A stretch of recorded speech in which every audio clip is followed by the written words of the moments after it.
Merry Christmas, niggas. We in the building. We done addressed this shit before. Gotta do it again. Fuck it.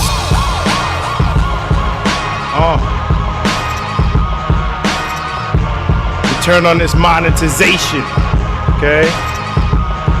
Can't be in this motherfucker without monetization. Okay? Also, gotta set it up. Doing all this shit late. Just running back in here. Gotta set it up. Trying to get it to show the post. Damn it. God damn it. Eloquently petty, articulate assholery. My name is Marcus Aurelius. This is the Keep It 100 channel. Y'all already know what it is. Here it is.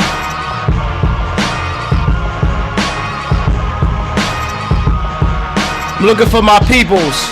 Let me turn this music down for a second. Hopefully my peoples will stop by. Alright? Hopefully my peoples will stop by. I'm looking for Mega.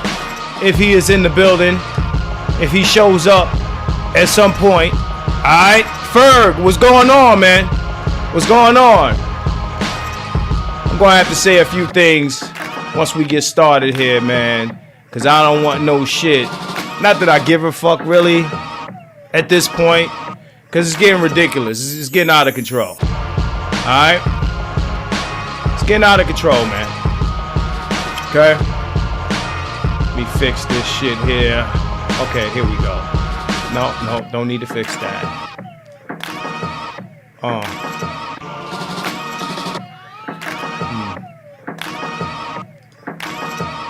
Yo, what's going on, people? It is Christmas Eve in this motherfucker. Didn't think that I would do a stream before Christmas. I was going to wait until after Christmas to do this shit. You know what I'm saying? But here we are. And here I am, still trying to set this motherfucker up. You know what I'm saying? Because I want the damn, this shit ain't on. I want the post credit. I want motherfuckers to be able to read the comments on the replay. And I forgot to set that up. Y'all already know, all my YouTubers know how this shit works.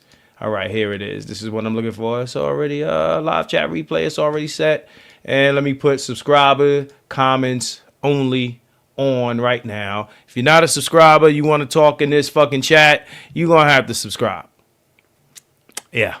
Another thing, hit the like button. Merry Christmas, niggas. Hit the like button. Hit the like button. Yeah. Hit the motherfucking likes. All right, subscribe to me for 5 minutes and you're good to go. You're good to go. All right, so we know why we're here, man. We know why we're here. Okay? Fat Joe. Where do I start? Fat Joe, y'all. Fat Joe. Okay? Fat Joe. Before I start on Fat Joe, let me shout out my people in the chat. All right? I want to get to biz quick. Adric, what's going on? Torrance, was good?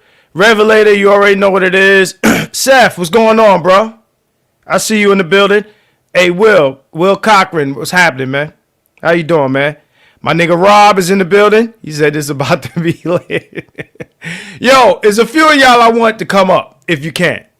It's going to be a couple of y'all I'm going to invite up, right? It's going to be a semi-open panel, and, you know, I want a few guys to come up and say something short. I don't want this to be a 3-hour stream, right? What's going on, Leon? I don't know if you want me to play that video or not, but I will if you want me to. I will play that video. Shit is funny as shit. I just saw it when you sent it to me. Break the cycle. What's going on, man? You know what I'm saying? Mr. Snaz, what's happening? Mr. Snaz. Alexander Kelly was good. My man Brandon Hayes with the first super chat. He says, yo, Marcus, off topic. Umar Johnson finally built that damn school. Yeah, I heard that through the grapevine too. Grapevine too. Maybe them AI white bitches, you know, gave him some encouragement. Thank you for the super chat. Shout out to Will, man. Thank you for that super chat. You know what I'm saying? Leon, he said, December 18th, SAG Negroes in the building. Birthdays on us. Hey! You know what I'm saying? Brad Pitt, DMX, amongst a bunch of others, shares birthdays with us. All right. Mike Thunder. Mike Ferg is in here. And Dr. Thunder is in the building. Dr. Thunder. It's gonna be one day I'm a crack open a bottle of Dr. Thunder in this motherfucker. I just came from Walmart. Just got in from Walmart. I sent Doc a picture of a few bottles of Dr. Thunder. This Dr. Pepper tasted, and I ain't a big fan of Dr. Pepper, but I'm gonna get a Dr. Thunder and a sandwich. Okay. I appreciate you, Doc. What's going on, man? Say hit that like button to get a lump of coal for Christmas. Yeah, this is Santa Thunder. Santa Thunder knows if you've been sleeping. He knows if you're awake. He knows if you've been bad or good. So be good. All right. Adrian Hicks is in the building. What's going on, bro? My man Ultron is in this motherfucker. Josh, what's going on, bro? All right. So let's see who else is in here. Who else did I miss? We're going to get some people. Shout out to Ian. I see you, man. I see you, nigga. Anyway. Yeah, break the cycle. What's good, bro? Yeah, Merry Christmas. Ho, ho, ho. Ho, ho, ho out this motherfucker. Ho, ho, ho, ho. Yes, I mean it that way, not the other way. That way. Ho, ho, ho. I hope y'all get the ho, ho, ho's out this motherfucker. Yo, he's a yo, yo, yo. It's ho, ho, ho. Oh, he's a yo, yo, yo. That Santa. He Black Santa. All right. Mansfield Hall of Fame. What's going on, bro? He say what? You one of the last red pull boy bro standing. Salute. Hey. Oh, red pill. Okay, my bad. He said one of the last red pill bro standing. Hey, man. We dying breed over here, man. We a dying breed, man. Real red pill. All right. Yo, the next stream. See, the stream was supposed to come before this. Fat Joe kind of fucked up the order. The next stream was called The Black Pill. The Black Pill is coming. The Black Pill will be the next stream on here. Y'all remember the Red Pill series? Here come the Black Pill series. It's going to get real dark in this motherfucker. The Black Pill series. And coming into the next year, 2025, we're going to have SNL. Y'all already know what it is. SNL is coming soon. So, once I get into that, man, I'll do these here and there, but I want to go, I'm going in a new direction. And it has everything to do with what Mansfield Hall of Fame is saying, man. I'm disappointed in the niggas here, man. I really am, yo. But we ain't here to talk about none of that shit tonight. Tonight, we here to talk about Fat Joe, and we here to talk about hip hop. Hey, Ferg, man, hit up, Mega in the FB joint, cause I need him here, man. This was our stream that we did years ago. We did a stream on Facebook. This is before my YouTube channel. We did a stream on Facebook about the origins of hip hop. It was me and my man Mega, right? Me and my man Mega. And Mega came with the receipts. And I still got his receipts in a folder. Right?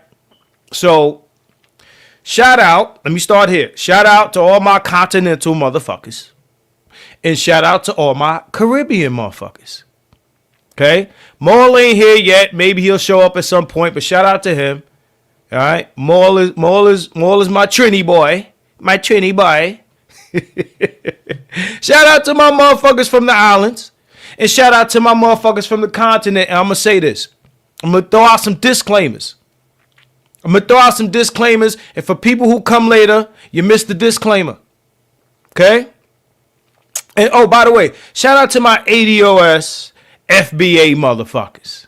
And I'm going to define that. Right? I'm going to define a few terms. Let's start with the T word. Okay? Let's define a few terms before we get started.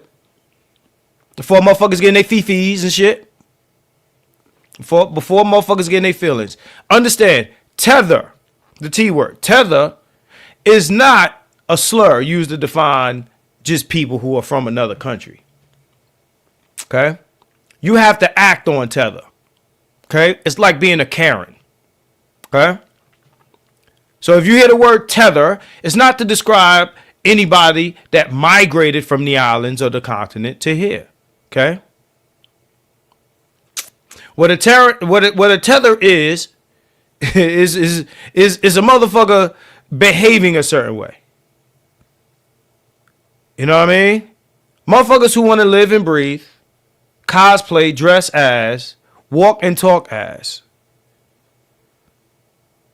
benefit from, you know what I'm saying? The struggles and the fights and the achievements and accolades. The creative, resources. So forth and so on of black Americans. And black American, I'm gonna define that too. We start with definitions first. So we know where the fuck I'm coming from. Right? That is the definition of a tether. So if you're from Jamaica and you hear tether, oh my God, he's calling me a tether. No. It's not how that works. If you act on your tetherism, then, that's what it is. So let's define a couple more words here. All right. And Umar finally built the school.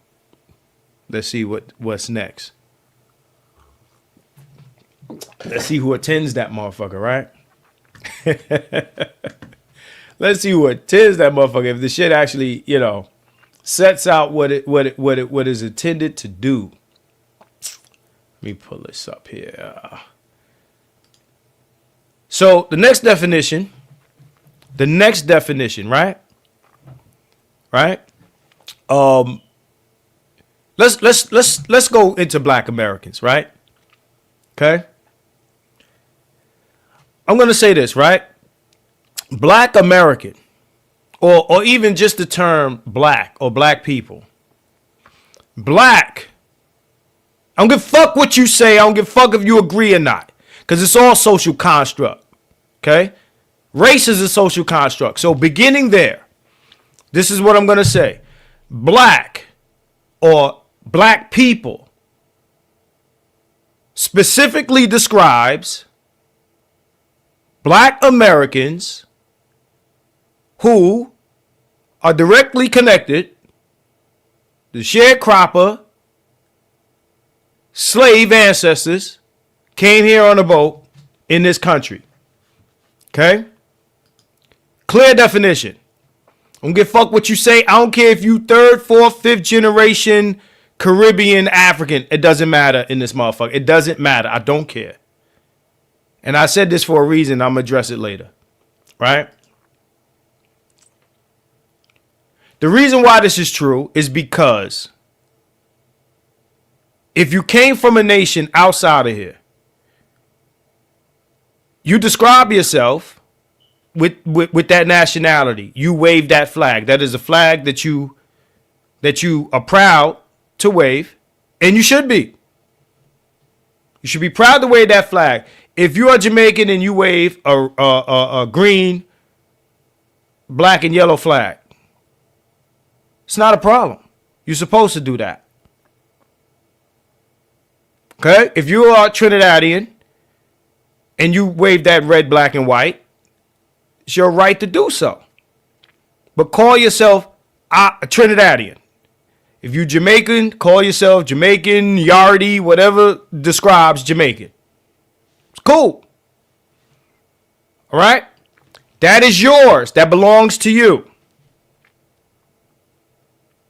If a motherfucker claims anything that is connected to that culture, you ought to check them on it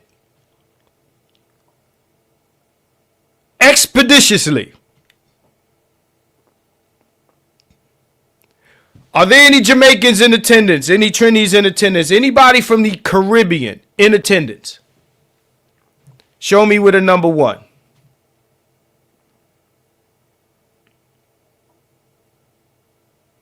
I'll wait.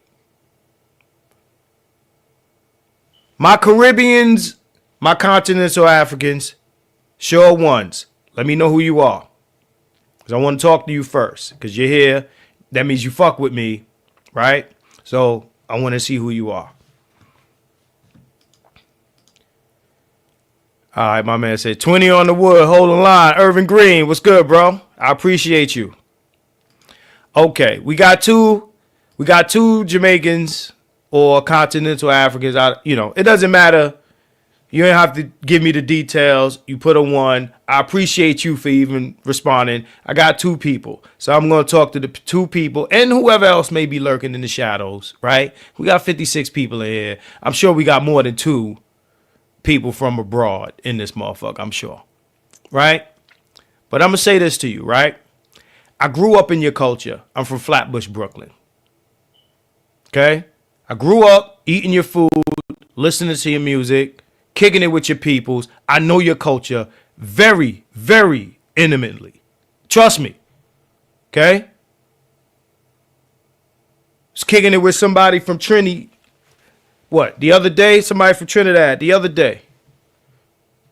And I started speaking the slang. She was like,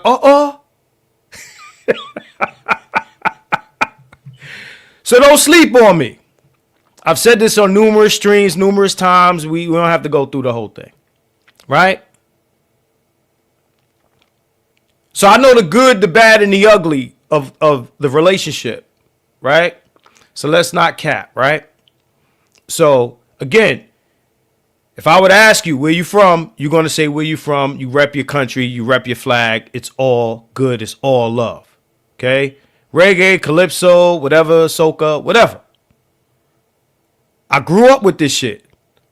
You know, roti, kalalu, bus up shot. I know about all that shit, bro. It's motherfuckers from the Midwest like, what the fuck is this nigga talking about? Okay?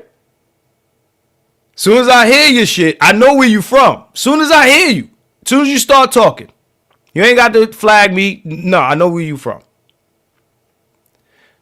The point that I'm making is this. You know a fake Trini when you see one. You gonna call it out. You know a fake Yardie when you see one. You gonna call it out. My man said, Brooklyn, Bacchanal.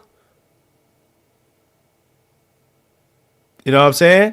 Slick Rick, you ain't mean shit. I'm just setting it up. I'm just setting it up. Y'all niggas know fake Caribbeans when you see one. Even when I say these things, even when I speak your slang, right? You're like, that nigga accent fake than a motherfucker. It don't matter how good it sound to me and other people that don't know the accent. When y'all watch TV and y'all see these motherfuckers pull these fake accents, y'all be like, that nigga's not from where we from.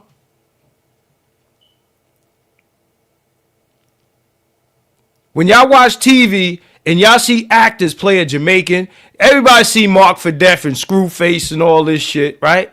Y'all look at them niggas and the first thing y'all say is, that nigga's not really Jamaican. He ain't really Trini. That nigga fake. And no matter how well I think I can do your accent, no matter how close I come, and I have my good moments and my bad moments, y'all gonna be like, nah, it ain't that. It ain't there. Just understand this. The same way y'all know, we know.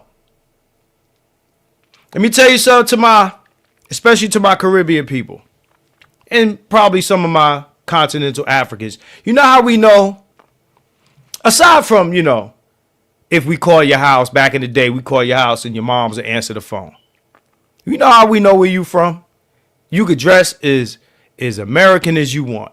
You can have your hat to the back. tell you how I know, right? Because I grew up in this shit. You can have your hat to the back. You can have your pants sagging. You can have the Jordans on. You can, what's up, son? What's up, kid? What's up, B? Me to death. Let me tell you what gives you away. And after I say this shit, these motherfuckers gonna cover this shit, right? Yo, you know what gives you away? You know what we listen for? It's like watching Inglorious Bastards and the motherfucker goes like this, right? He's like, no, this is the German 3, right? Oh, no. This is the German 3, right? Motherfuckers saying like, you know what gives y'all away? Are you comfortable? Do you eat vegetable? Oh, we got you. Motherfucker like,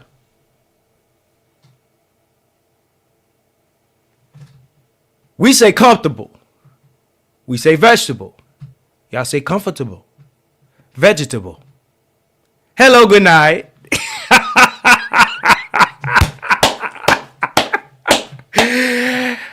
Hello, good night.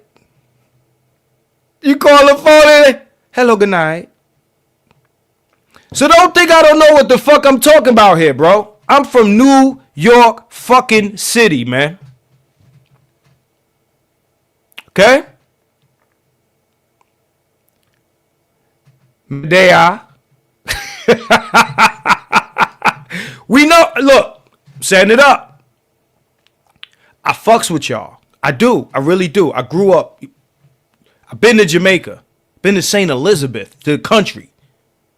Like I'm dead ass, man. I've been to the country. All right, where niggas cutting sugar cane. I've been out that motherfucker, man. Okay? All right? They run the program, right?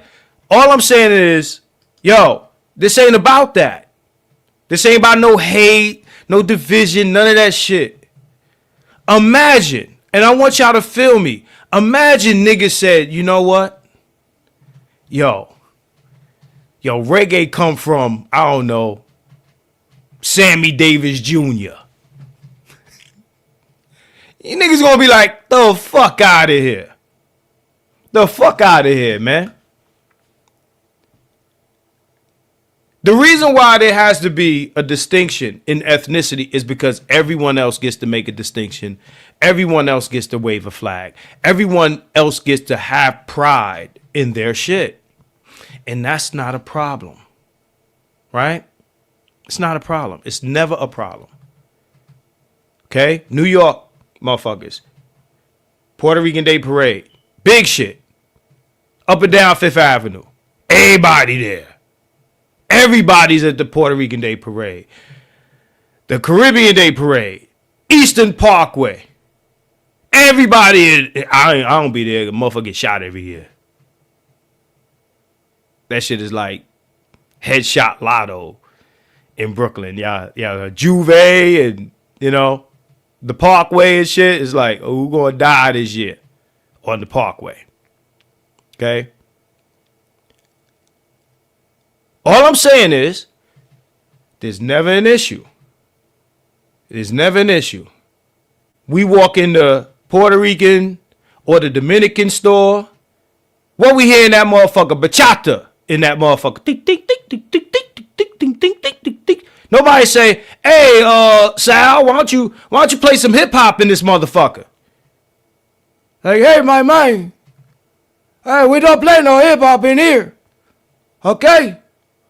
Now you order your sandwich and get the fuck out now.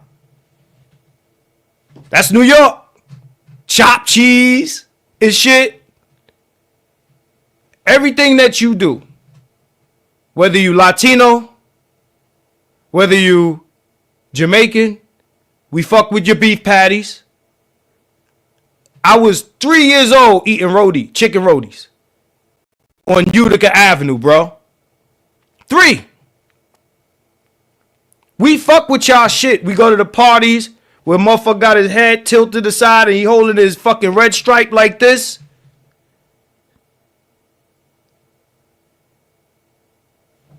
Suave, right? Everybody get to wave their flag. And all I'm asking everybody, my African motherfuckers, you know, whatever country you from, because Africa's not a country, it's a continent. Whatever country you from in Africa, you got your flag. Whatever country you from in the Caribbean, you got your flag. Can we wave our flag? Do you mind? Like it doesn't offend us. But can we wave our flag? When we get in the cab or we going to the Habibi shit and we hear that, you hear that shit, right? You can't tell them to turn that shit off. Right? It's what they do. Right? But can we wave our flag? And that's what I'm asking tonight. Is can we wave our flag? Right? Now there is a African American Day Parade in New York. Me being from Brooklyn, you know what that shit is? Somebody in the chat tell me where the African American Day Parade is in New York. Shout out to Outspoken Introvert. You already know. Suavemente, besame. My man Slick Rick is in the building. I want to shout some more people out. I see my nigga Nick.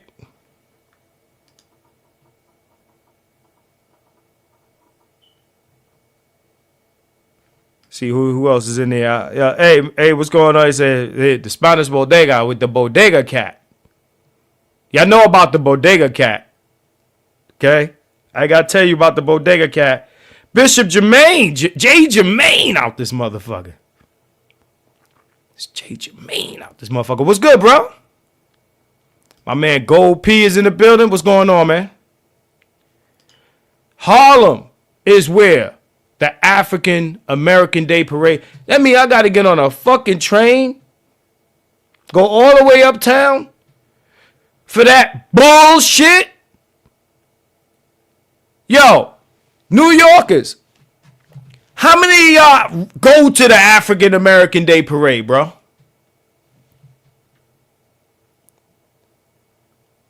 You know what I'm saying? What's going on, Dollar Washer? What's up? What's up? Yeah, cat, Bodega Cat sleeping on the bread. Hey, Bodega Cat, can sleep on the bread. Right? I'm just saying, man. Outspoken Introvert says he's never been there. Check this out, right? For those who are not from New York. The Outspoken Introvert has a hat that says, what it says, Bronx or nothing. I think that's what it says, Bronx or nothing, right? So I want people to understand the proximity of the Bronx to Harlem is closer than where I'm coming from, right? And he say he's never been there. You know what you see at the African American Day Parade? Cops, firemen. I went one time. Once you do it, you don't want to do it again. Meanwhile, the bad bitches is at the Latino Day Parade, right? The Puerto Rican Day Parade. And it ain't just Puerto Ricans at the Puerto Rican Day Parade. Anybody that speaks the Spanish is coming to the Puerto Rican Day Parade. Niggas is coming to the Puerto Rican Day Parade. They got music. They got the hoes out. The asses and the titties is out and shit. Right? You go to the fucking Caribbean Day Parade. You know what I'm saying? Bitches whining and shit. Bitches got feathers on and carnival shit on. And the cops is dancing with bitches. Y'all know what I'm talking about, yo. The cops is dancing on bitches like this. Y'all know what I'm talking about. Y'all all seen it. That's why niggas get shot at the fucking parade, because the cops is too busy hands on them asses. Y'all know what I'm talking about, man. Y'all all seen it. But the African American Day Parade is a bunch of old motherfuckers in uniforms. I swear to God. City workers. Fucking postal workers and firemen and police. The National Order raccoons and shit. This is who's at the African. Ain't no ass, just a bunch of old motherfuckers. You better thank a union worker. That's who's at the African American Day Parade, a union worker. Tice, what's good, bro? I see you. If y'all ain't never, my New Yorkers, I swear to God, bro. I swear to God, bro. Said New York City is the city of immigrants and one of the most segregated cities in America. You can experience different cultures around the world by just visiting New York. Now, I said all that. So, okay, cool. All right. Got everybody there. Niggas, Spanish motherfuckers, Asians, everybody. Right? And if you're from New York, you know where they live. If you're from New York, you know where they live. We know Spanish motherfuckers is in the Bronx, or they uptown in the fucking what's this shit? Washington Heights and shit, right? Let me know if I got, I'm watching the comments. If I got any sound issues like the last shit, let me know. I'm watching this sound. I put the gain down a little bit so you got no sound issues. Okay? I'll be watching this replay. Okay? Dykeman. All right? Uptown, Washington Heights, Dykeman and Broadway, you know, it's the Dominican neighborhood. All right? Spanish Harlem, right? Harlem is niggas, right? Niggas all over Brooklyn, niggas in Harlem, whatever, right? You go to Flushing, all right? It's crazy Asians over there, you know, go to Queens. And then certain sections of Queens, you got nothing but Spanish people, right? So let's get to the point. We what? About a half hour in, right? Okay. All right. So can we wave our flag? That's my plea. I had to do this. I spent a nice half hour talking to the audience and people in the audience who might be part of these groups. That's the disclaimer. Here we go. Fat Joe bitch ass got up on Math Hoffa. I don't know when this shit came out, when it dropped. Still pushing the issue of who was involved in the creation of hip-hop music. Who was involved in the creation of hip-hop music, right? We was on Busta Rhymes' ass not too long ago about this shit. Now, Joe has spoken on this before. And Joe has always kind of showed us who the fuck he was. When him and 50 was beefing,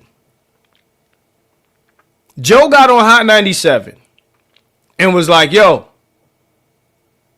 all my Puerto Ricans side with me. When they was beefing over that Ja Rule shit. And 50 called him out on it. He's like, oh, you using your Puerto Rican shit. Right? You're using your Puerto Rican shit. That's the card you're pulling. Not my New Yorkers, my hip hop niggas, you know, we all together. Nah. Yo, if you're Puerto Rican, you got to fuck with me. Jay Jermaine said it was last week. Because I started to see the thumbnails, you know.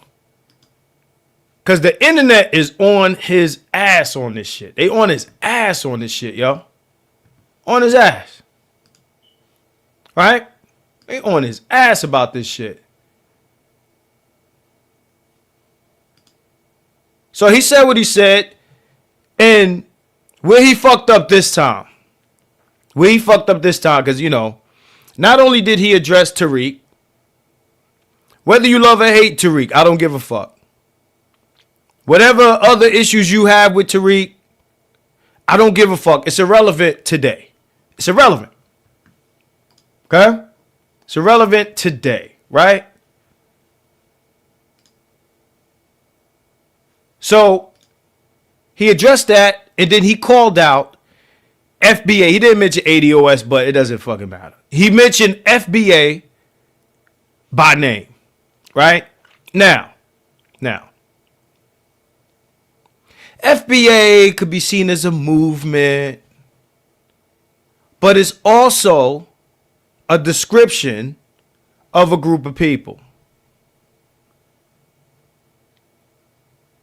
It's also a description of a group of people, right? So Niggas can argue about FBA, ADOS, and all this shit all fucking day. But this guy's out of order. This guy's out of order. Okay, what, 90, we said 91 watching? Oh, wow. Yeah, click that like, please. Click that like, please. It's at 18 minutes frequency. Here we go. We're going to give, yeah. Pardon me if an ad pops up.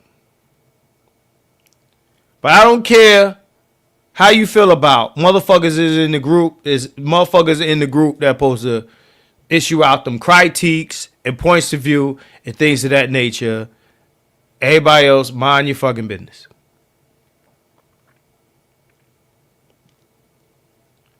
My people, we have to be a little honest about what the true relationships of our groups are. Especially I can't speak for nobody else's shit. I mean, there's people probably from LA in here, right? Who have a different relationship with Hispanics because they share LA with the Mexican people, right? I only know what I've heard. I can't speak from experience because I'm from the East Coast, but I can speak for the East Coast, right? And the thing about in New York where we have all these different people, it's just like my man said earlier. It's very segregated. Okay? So from what I understand, Math was like, yo, yo, we all grew up together and this and that. Check this out. I grew up with Puerto Ricans. One of my very close friends that grew up on my block, Puerto Rican. His pop's Puerto Rican. Held us down, took us places, man. The kid had his pop, he took us all. Like he have all the young motherfuckers and his kid took us all over the place. Shout out to him, Mr. Rocky, right? Rosario La Raca was his name, right? Funny, I ain't know his name my whole childhood, and I know his name now. But he was Mr. Rocky. And that was one Spanish dude in our building, right? Josh said he's from Los Angeles, right? This is the thing. On an individual basis, you have Latinos that will fuck with black people. Kick it with us. Right? Fuck with us on that level. But as a culture, it's very segregated. In New York, there are areas where only Spanish people live, and they don't even listen to this music that we're talking about today.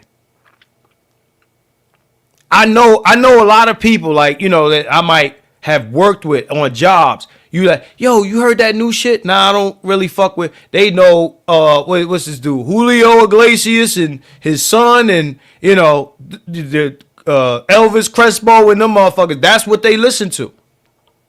They have their own parties. Who seen Hanging with the Homeboys where they crashed the Latino party and the motherfuckers got thrown out of there? There are certain sections of New York that are so Spanish. They got posters on the window of the stores of artists that you don't know who the fuck they are because you're not Spanish. Now, my New York niggas know what I'm talking about. Y'all know what I'm talking about. Spanish dude at the job, he kicking it, he got his headphones on. That nigga jamming to some shit that you don't know, you ain't never heard of. All I know is corazón, corazón, corazón. Corazón, corazón, mi amor, la corazón. I say, yo, what the fuck is a corazón? Yo, it means heart. Yo corazón is heart. Right? You know, listening. Like, corazón, corazón, corazón. Mi amor, corazón, corazón. Nobody better steal that shit. That shit fucking around and blow. You know the irony of all this, right? Is that these same Latinos stole reggaeton from the Jamaicans and now they're beefing about it. Oh, I love it. Oh, I love it. I'm sorry. I love it, though. I love it.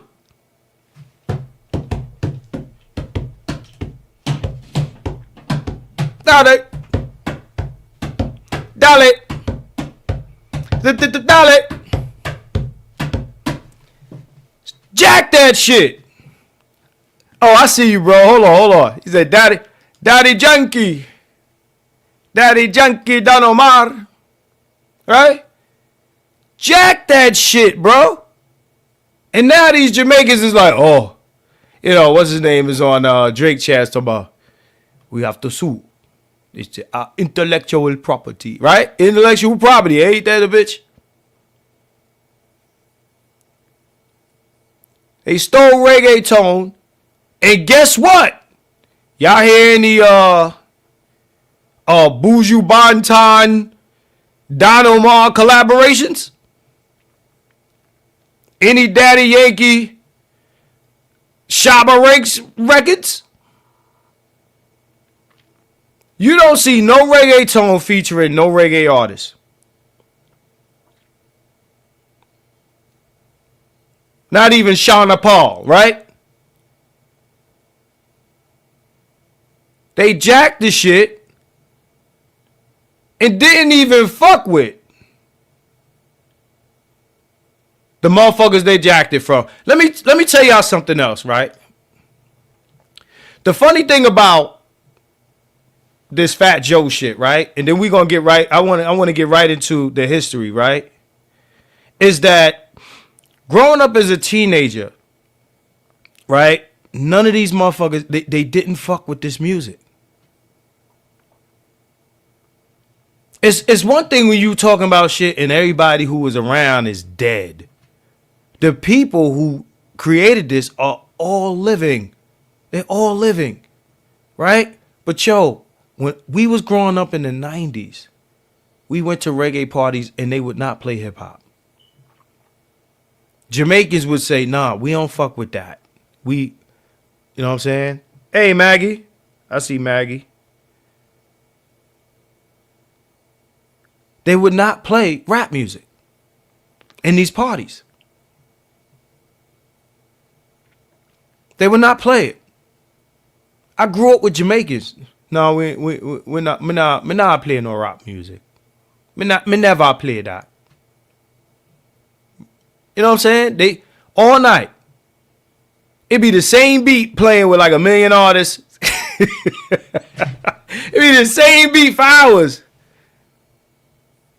With like 18 artists. And matter of fact, y'all niggas know you go to a reggae party, they can run a 2-hour set with 5 records.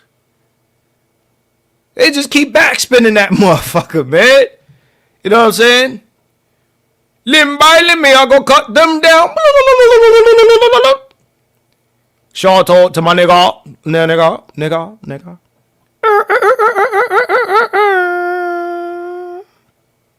Big up. Big up this one and that one and my 2 sister and cat and dog and thing. You requested it, so rewind. Boom.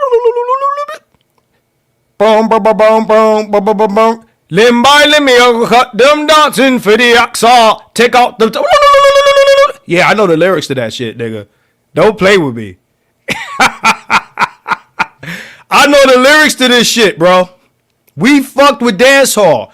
And let's not front like dancehall is not a hip-hop derivative. I'm going to say some things today. And if anybody has a debate for it, because I'm a child of the 80s and 90s, if anybody has a debate for anything that I'm saying, I will post the link. If anybody wants to challenge anything that I say today, I will post the link. Okay? That shit came from hip hop. Cause I remember, let's start from the beginning. Now it's time to go into history. When hip hop started, motherfuckers were spinning R&B and disco records. Nobody was fucking with reggae. Nobody. the parents of the Jamaican people, right, were listening to their music that they were listening to over there. Their children may have, if they were listening to this shit, it wasn't in front of us. It wasn't in front of us.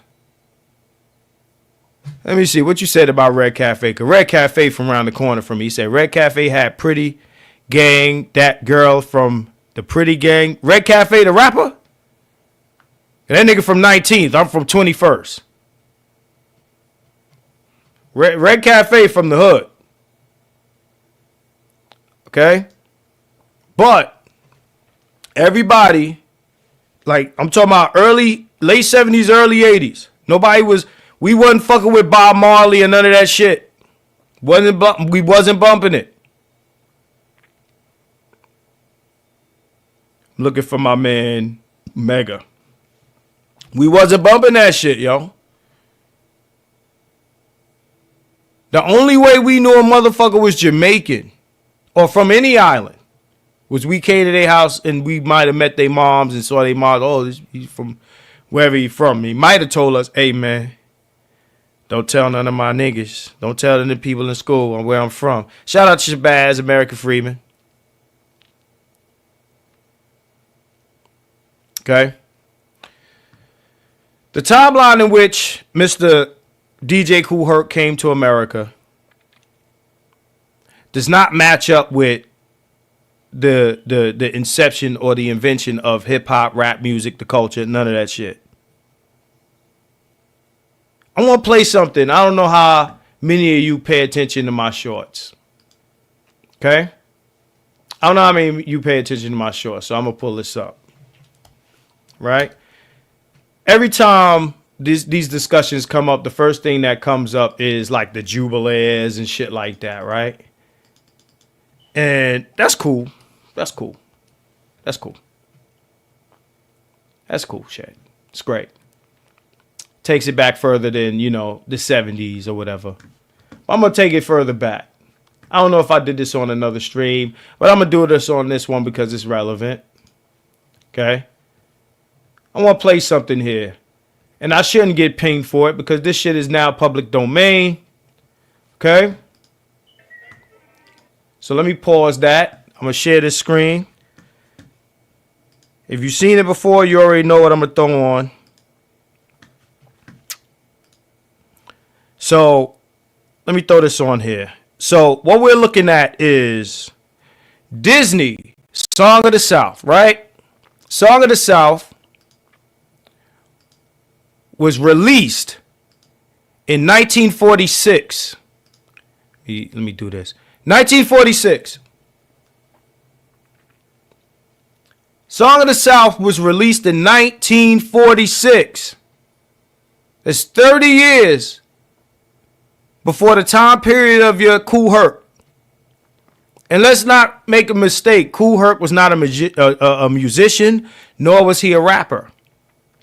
Kool Herc came to America, ingratiated himself with black Americans, and ingratiated himself into what culture was already happening.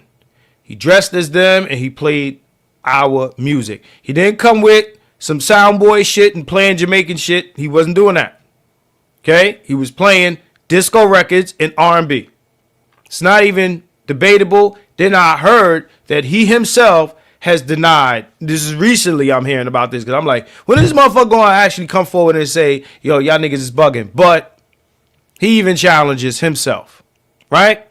I'm going to play this for y'all. Let me know if y'all can hear it. Let me make sure the sound is on. So this is Song of the South, 1946. Brer Fox and Brer Bear. They have caught Brer Rabbit. There's some southern shit, right? This is them. Let's play it. Oh, how do you do? Yeah, how you come on? He is wishing he had never been born. About you and me. Well, Brother Rabbit, you you sure looks like a sport, all stuck up in your swallowtail coat. Don't you look good in this coat? I ain't never seen nobody like that look Let before. me say, Other folks' business, you mine's the best. don't say no more. We see the rest. We sure do. We don't need to see nobody else. What I'm gonna say is, He's a pretty smart fella, the folks all say. yeah, knows a lot of tricks. But he forgot him today. He forgot everything, did he, Brother Bear? Well, sir, you ain't never seen nobody that had humble humbleness down as far. You ain't never seen nobody. What that sound like to y'all? Let's not play games. What that sound like to y'all?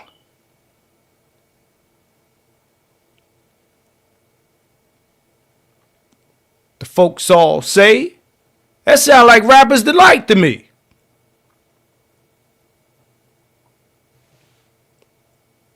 It's Southern shit. Song of the South. If anybody should be beefing, right, it should be the South. Not anybody from across the water. Okay? New York ain't nothing but a bunch of descendants of Southern people. That's what it is. The black Americans in New York descend from the fucking South. Okay? I'm a New York dude and I'm saying it, right? So for all y'all motherfuckers, you curse, there these New York ass niggas.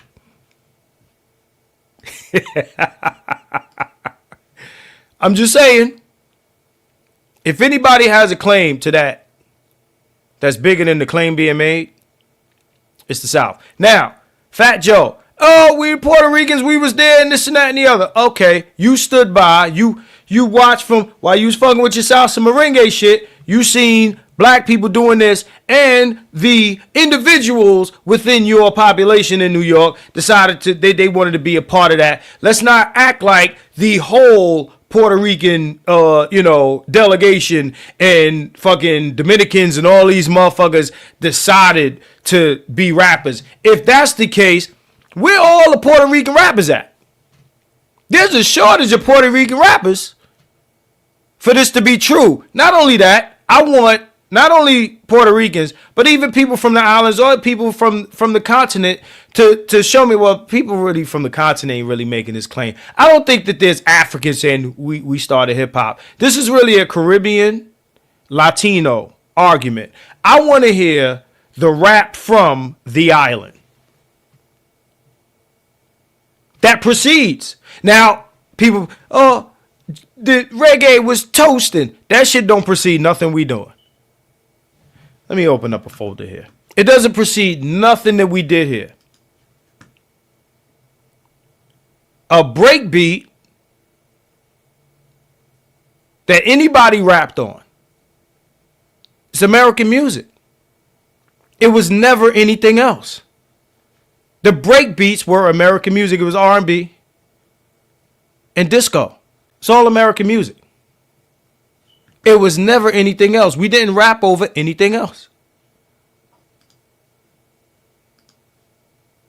In those times, kids from the island did not want to be identified as being from somewhere else. They didn't want to. They didn't even speak in their accents. They didn't speak in their accents back then.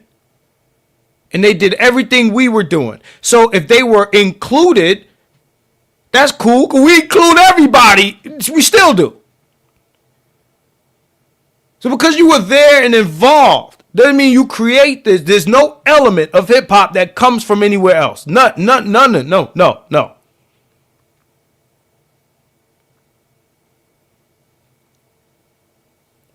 We didn't rap over anything that sounded like ska. Everybody that grew up in the 90s knows that there was a reggae, for every reggae song that came out, there was a hip hop remix. Press 1 if you know what the fuck I'm talking about. Every fucking reggae song they would drop, Super Cat would drop something, Shaba would drop something, and there was a reggae version.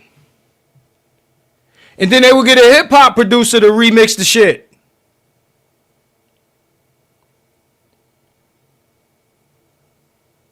If I'm lying, I'm flying. Talk to me.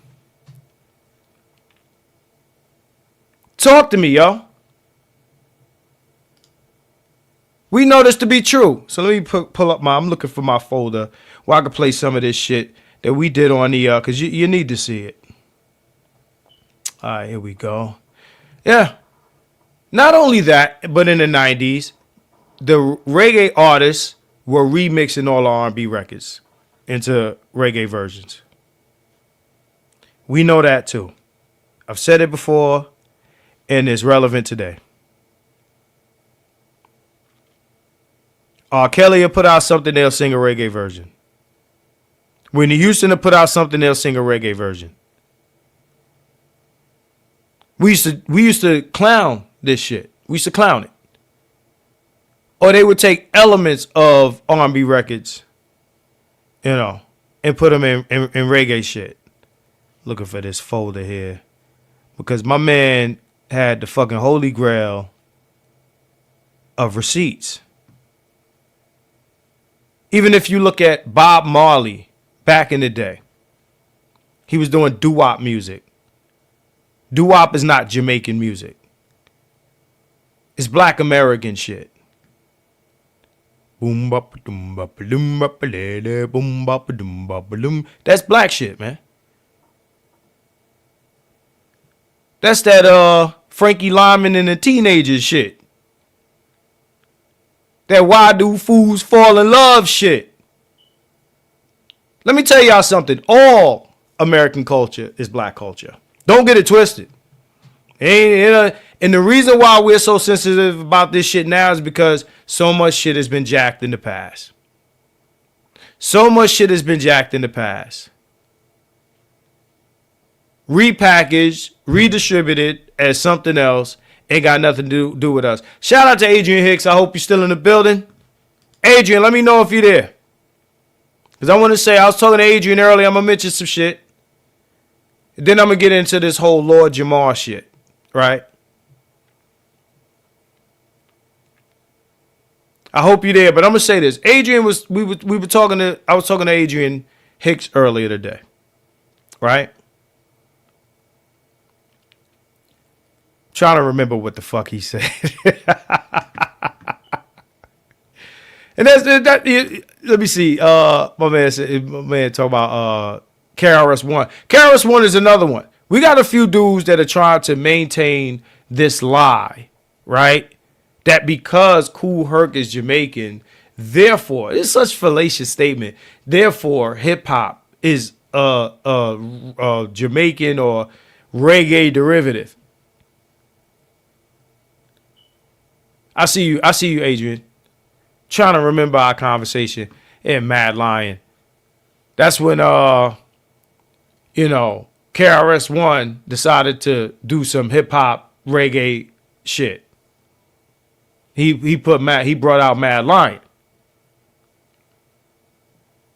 And Mad Lion, that accent that you hear him on the record with, that ain't how he talk. I heard the nigga talk before. He talked just like I'm talking right now. Shaggy's from Flatbush. All these motherfuckers, man. There's nowhere in the world that a black American can make a reggae record and that shit'll pop. So now I'm gonna get into it just hit me what Adrian said. He said this. Beyonce and Shabuzi, right? 1, here comes 2 to the 3 to the 4. Y'all know that country shit the black kid came out with? Yes, Shaggy is from Flatbush. Oh, yes. So, Shabuzi and Beyonce had big fucking country records. Big records. Big records. Fucking hits. Where's that country music award?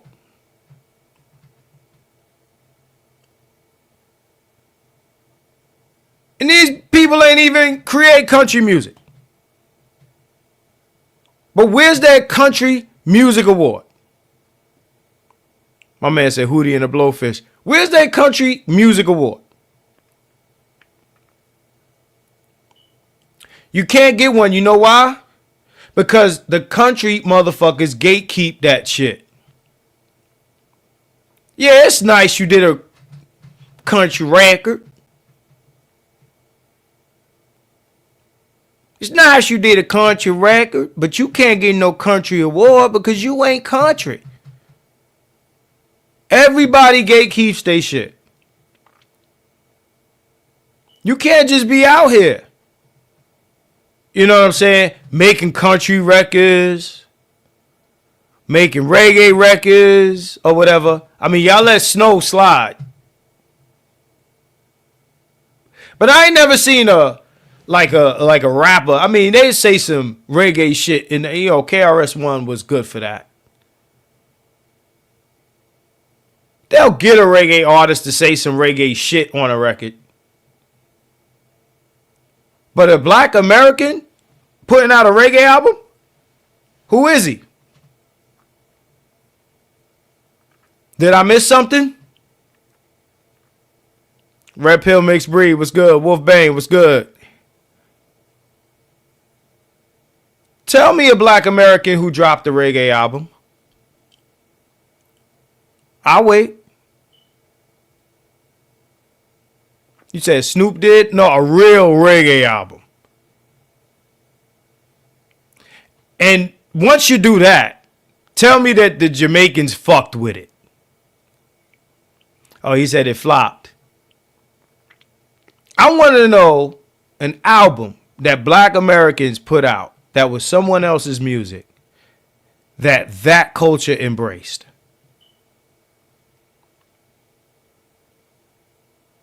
It only goes one way. It only goes one way. Macklemore winning, rap music awards. Right? Everybody could come make the hip hop shit. Everybody could come to the country and say, I'm black. Why? Because their skin is like this. Right? And it's more than that.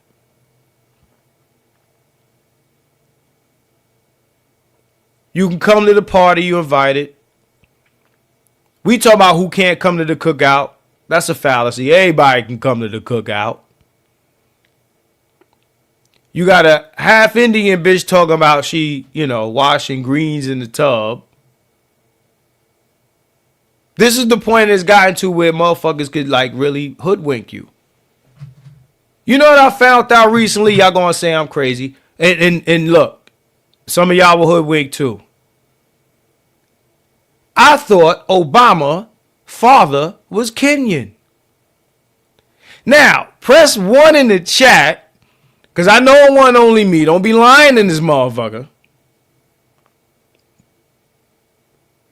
How many of y'all thought Obama's father was from Kenya?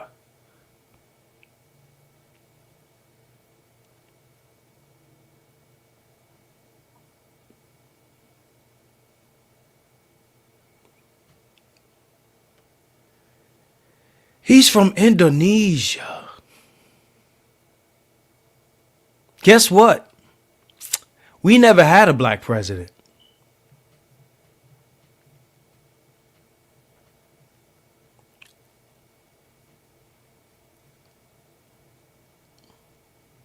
You know how in Spike Lee movies, motherfucker be moving, or the background be moving, motherfucker be sitting still. That's one of them moments. That's the Weebay moment. That's the Weebay.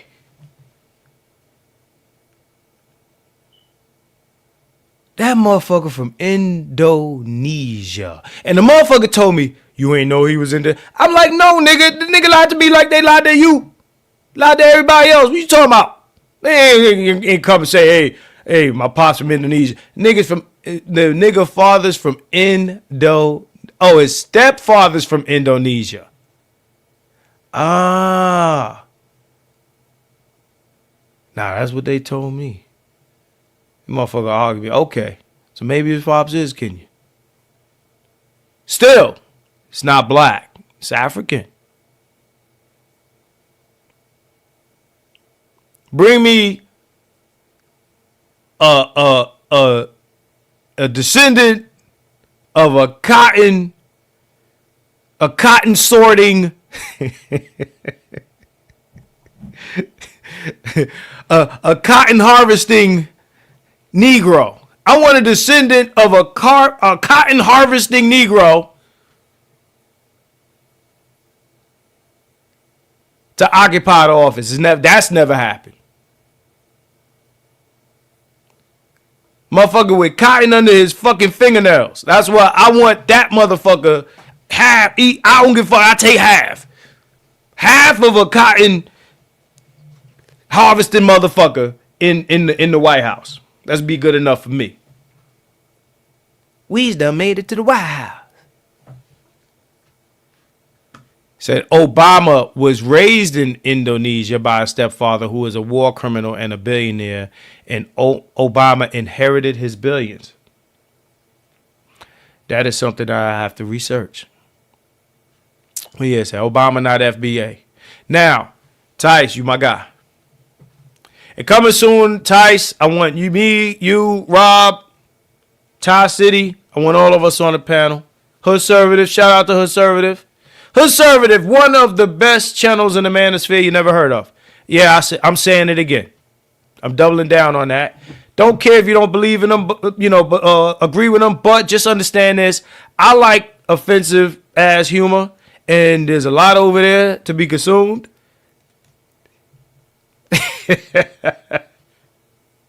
Right? So, yeah, Hoodservative. Shout out to him.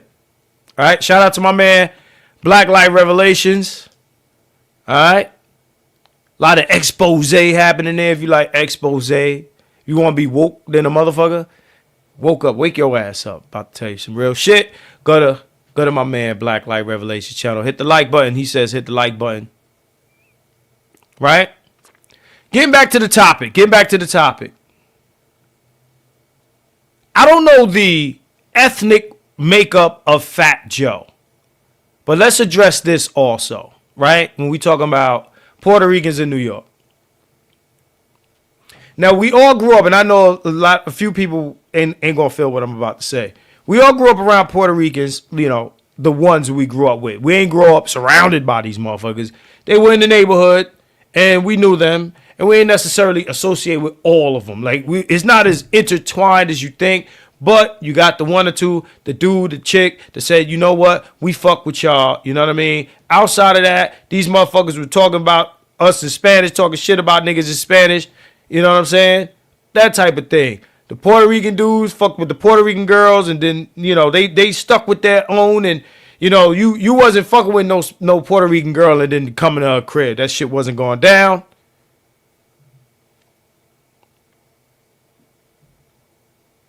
You know what I'm saying? Hey, Seth, yeah, they told me his step-pops is Indonesian. Well, I didn't even know that shit. Motherfuckers coming down on Drake because he wasn't growing up in the hood, but hey, this motherfucker grew up in Indonesia and born in Hawaii. But then giving his wife fist bumps. Let's be clear. The only reason Obama got elected because his wife black.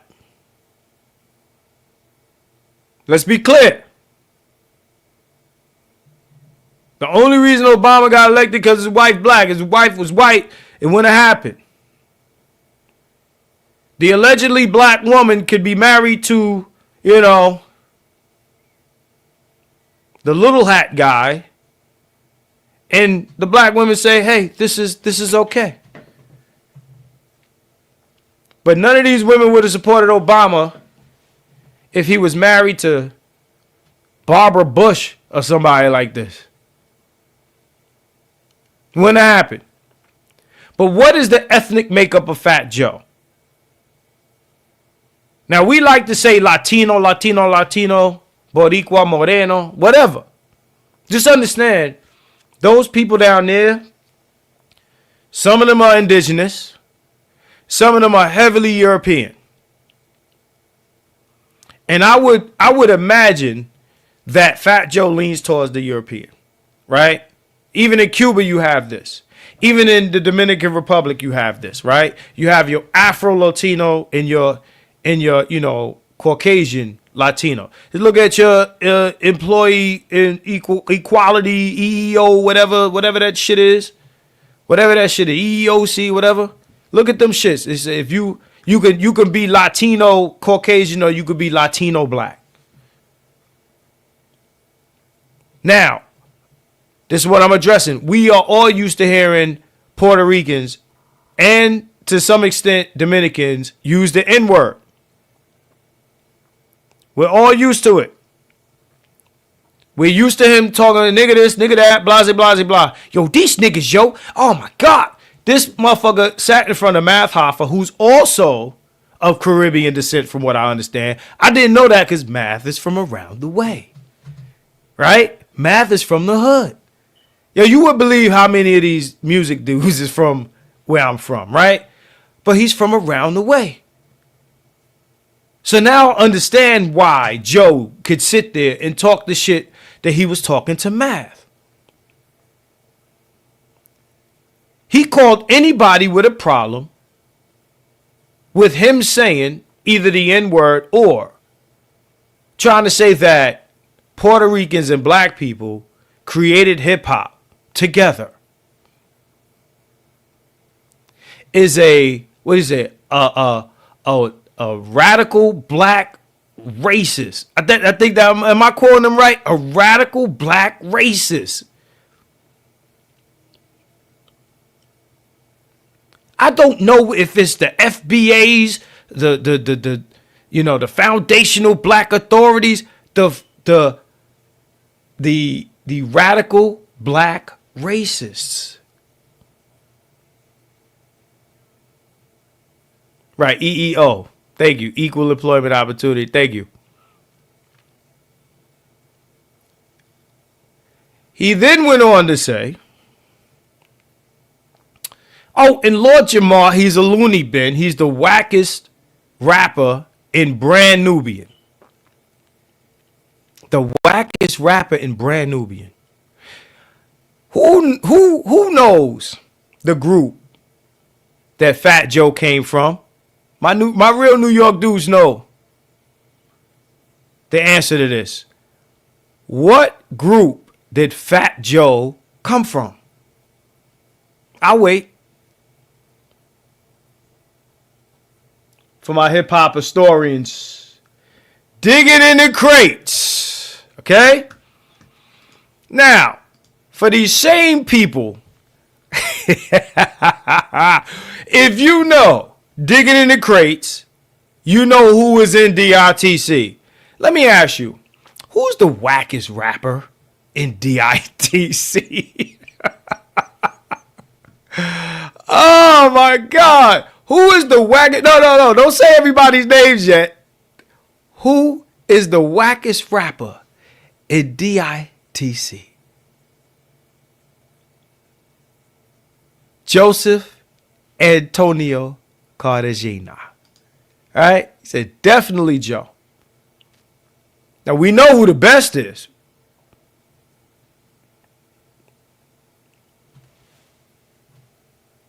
Who the best?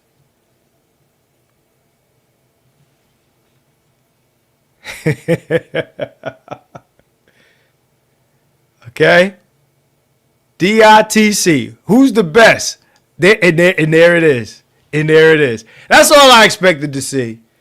Y'all didn't disappoint. Okay? Yes. Big L was a DITC. It goes in this order. L, Finesse. Did Diamond D really rap like that? I guess so. Diamond D, Denjo.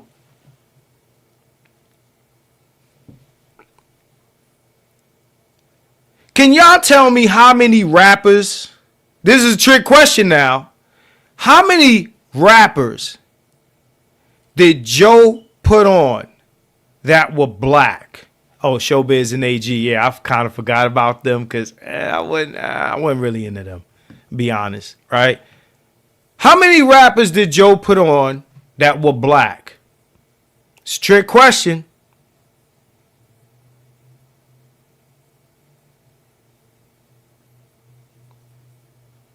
Said OC before Sloppy Joe. Yeah, Shane, what happened to Big L? How many rappers did Joe put on that were black? Abaddon says none. Okay? So let's clarify something, right? And you said it before I did. You said it before I did. Remy Ma came with Pun. Joe did not discover Remy Ma. Technically, he did not put on anyone black. He didn't put on anyone black. Remy came with Pun. Came packaged with Pun, just like Cuban Link. Right? Said, wasn't they smutting out Remy Ma? That I don't know. That I don't know. But Remy was Pun's artist. Okay? Joe wasn't looking for no black rappers. So where's all this alliance? Who rolls with Pun? Who's in Terror Squad? What's going on, bro? I see you, McDrama Bear. Who's in the Terror Squad? So all the elements of hip hop come from other black American music genres. Hey, Cam. Hey. We created all of the elements. MCing, B-boying, DJing, graffitiing, all of it was created by black Americans. All of it. Okay? Who was in the Terror Squad? Name them.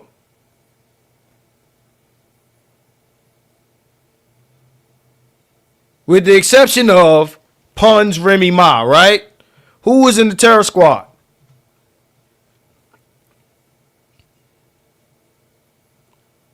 I got another question for you. The first time I heard Pun and Cuban Link won the Fat Joe record, and y'all know where I'm going with this. So Wolf Bay says Joe, Pun, Remy, Tony Sunshine, and Cuban Link. You don't count Armageddon, bro? Joe's ghostwriter? And we knew that he was writing for that nigga years ago. Okay? Said nobody was listening to them ninjas out of the East Coast. Nobody was really fucking with them here either.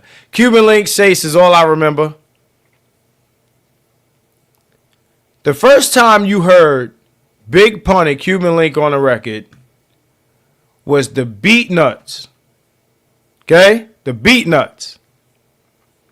Now, I don't know if they was affiliated with Joe at the time, but the first time I heard these dudes on a record, remember that? When I first heard it, I was like, who the fuck is that? I ain't even see the video yet. It's all love, but love's got a thin line and Pun's got a big 9. Remember that? Like, who's that? Said off the books.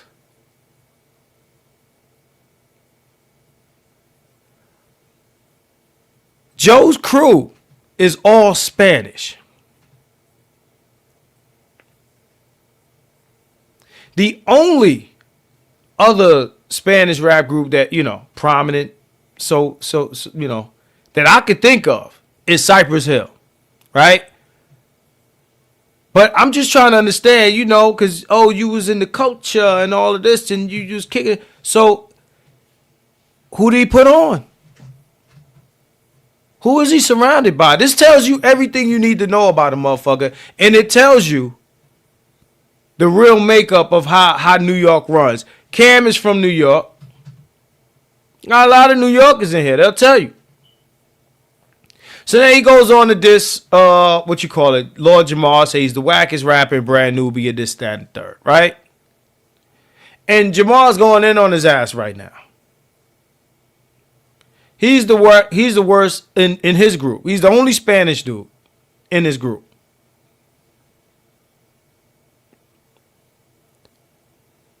But I'm telling you, like, the other thing he said is that these radical black racists, they're not from New York. He must be talking about Tariq. But they're not from New York, and they got shit to say about New York culture. But the New Yorkers are saying it. Not only me and other, but also the guys who created the culture. They are disavowing Kool Herc as somebody who's supposed to be the godfather or the inventor or the creator of hip hop. What did he create? Anybody who is saying that Kool Herc created hip hop, what element of the thing did he create? He didn't create DJing. He was a DJ. He didn't do anything else. He didn't produce records. He didn't rap. He didn't do any of this other shit. So what did he create? The motherfucker spun some records and threw parties. But what did he create?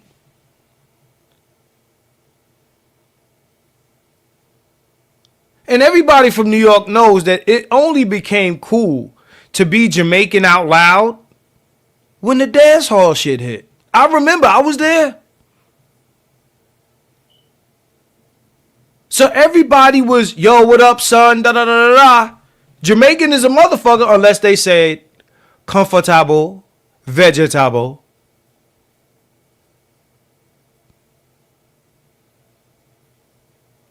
Hello, good night. Right? Everybody was American. I didn't know that Flash was somewhat Caribbean until years later. Or Bam, or these niggas. Nobody knew. They wasn't out with that. It only became cool to be Haitian with Wyclef. Again, the people who grew up in this culture are still alive and breathing.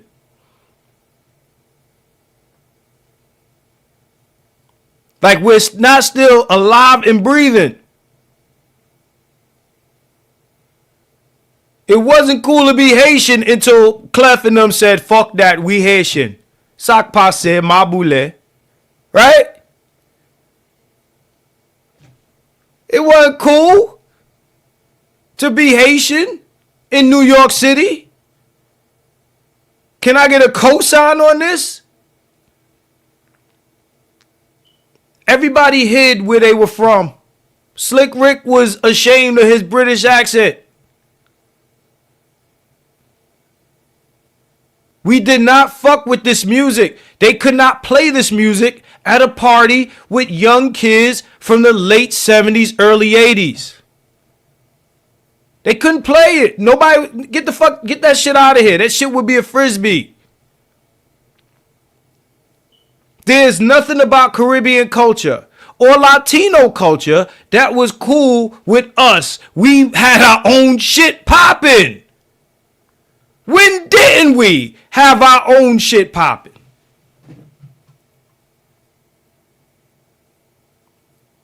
When didn't we have our own shit popping? I can get anybody that's maybe 5, 10 years older than me to tell you we didn't even know who these people were until later. Friend of mine growing up, motherfucker had a flat top, nigga swore he's Big Daddy Kane. As soon as the shit got popping, the nigga grew his dreads and started speaking in his accent. Mind you, I know this nigga. We grew up together. His mother took me to Jamaica. His mom's passed recently. Rest in peace to her. But she took. I was the first time I ever left the country. I went to Jamaica with these people. They took me to Jamaica. They took me to Montego Bay. I've been to, like I said, St. Elizabeth. I've been to Spanish Town. I've been down there. I know what it looks like in Jamaica. And this was when I was growing up in New York, where all the Jamaican kids would shit on New York and say, oh, New York ain't shit. New York's dirty. This, that, and the other. Da, da, da, da. Where I'm from, it's beautiful. It's all this and all that. And then I went to Jamaica and I saw what they left behind.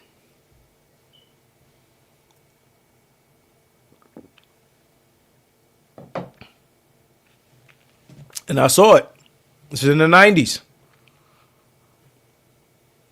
90, 91, I went to Jamaica. It's before TSA, before a motherfucker needed a passport. You go down there with your New York State ID. Right? So A-Nell brought up something important. He says, Biggie always mentioning being Jamaican on Ready to Die, the song Respect. I'm sure, growing up, because Biggie was one of those kids, Brooklyn, Bed-Stuy, and he don't talk like a Jamaican. You hear his mother talk, and she talks like a Jamaican, but all the kids he's hanging with is black American kids. Kim Jones, okay? Christopher Wallace is hanging with Kim Jones. He's black than a motherfucker, okay? You see the nose? She had the Michael Jackson off the wall nose before she got that surgery done. Kim Jones is American as a motherfucker. And we let him in. We let him in. We fucked with the Jamaicans. We fucked with the Haitians. And some of us fucked with the Haitians. I'm be honest. You know, one of my closest friends was Haitian. I ain't give a fuck about that Haitian shit. Never did. Just didn't make sense to me. I'm like, these motherfuckers are from a country. Why are y'all fucking with them? There's a whole HIV Haitian thing. This bullshit. Y'all remember this shit. Anyway, moving on. We let everybody wave their flag. We let everybody have their culture. You know what I'm saying? Y'all got y'all Sweet Mickey. I'm speaking in tongues now. Some ears just lit up. I said Sweet Mickey. Y'all got y'all Sweet Mickey. Y'all got the, what is it? Michael Montana, whatever his name. I forget how to pronounce his name. Michelle Montana. I Santana, bitch. Right? I'm not saying one of those has anything to do with the other, but I'm just saying, like, I forgot how to say his name. Come on, Trinities, help me out here. But y'all got y'all artists who do y'all music, and we can't claim Calypso. We can't claim soca. We can't claim. Thank you.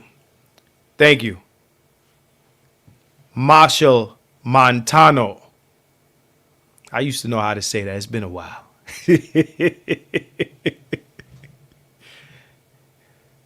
Y'all got y'all shit. Nobody's saying, yo, son, half of that is ours. Half of Calypso's ours. Half of reggae is ours. Even though dancehall, I'm claiming half of dancehall. You know what I mean? Cam, you still in the building.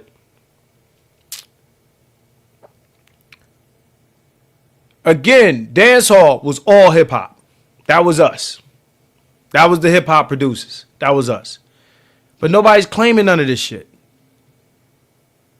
Why can't we wave our fucking flags?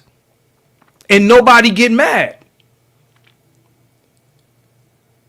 Motherfuckers got, Puerto Rican Day Parade come, motherfuckers got they whole car covered in the Puerto Rican flag.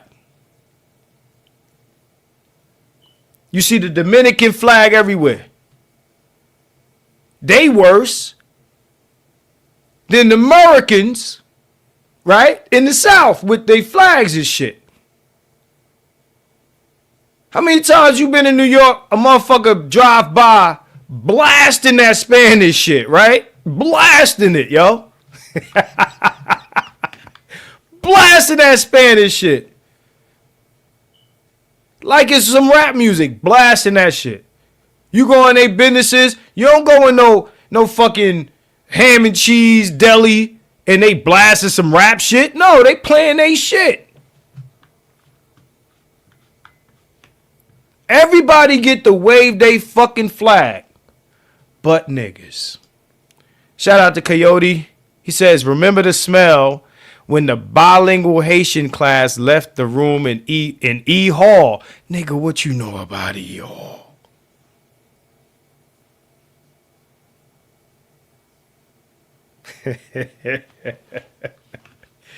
E Hall, baby, Flatbush, Brooklyn, baby. That's some fucked up shit you said, though. You ain't supposed to say this shit. It didn't super chat it, so I have to read it. Some fucked up shit you said, man. You ain't supposed to say that shit. All I'm saying is, Nick, we should be able to wave our flags. There's a lot of shit that I'm trying to say. I'm looking for this folder. So let me get into that. So me and my man did a stream on Facebook, and what he pulled up was Jamaicans basically saying, he was a Jamaican artist, basically saying that most of the music that they were doing was derived from R&B music from American black people. This is what they said. Let me see if I can search for this shit. Hold on. Is that it? I think that's it. Hold on.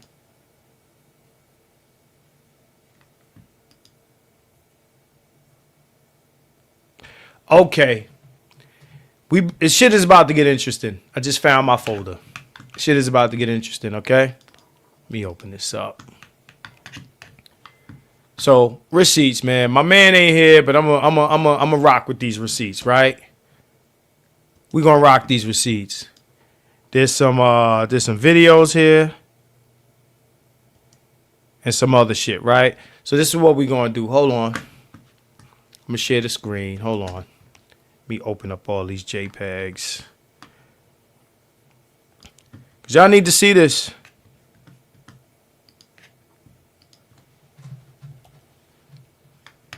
Yes, I want to open 44 items. Don't need that. Don't need that. Okay. All right, let me share this with you. Let's get into it.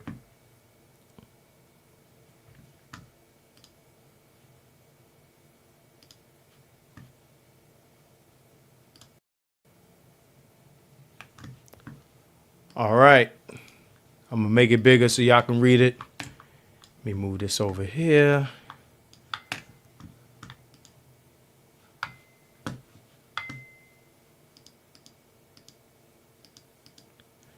So what I'm about to show y'all comes from Jamaican people. Comes from Jamaican people. I hope everybody's still here. Let me minimize this. All right, this ain't, some black American saying this shit. This is Jamaican people saying this, right?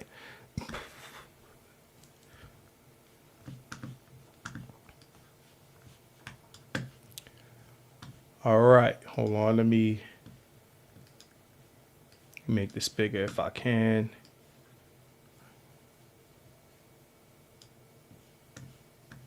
My man said the smell from the Haitian class. We don't do that no more, man. Don't be disrespecting. Know what I'm saying? Our brothers and sisters from the liberated island of Haiti. All right, so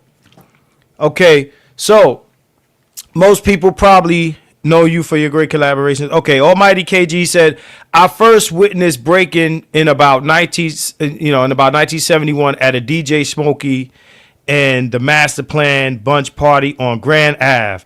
I saw this guy named Crip and the original Mr. Freeze breakdancing, and that's kind of when I caught my bug right there. So that's breakdancing in 1971, right?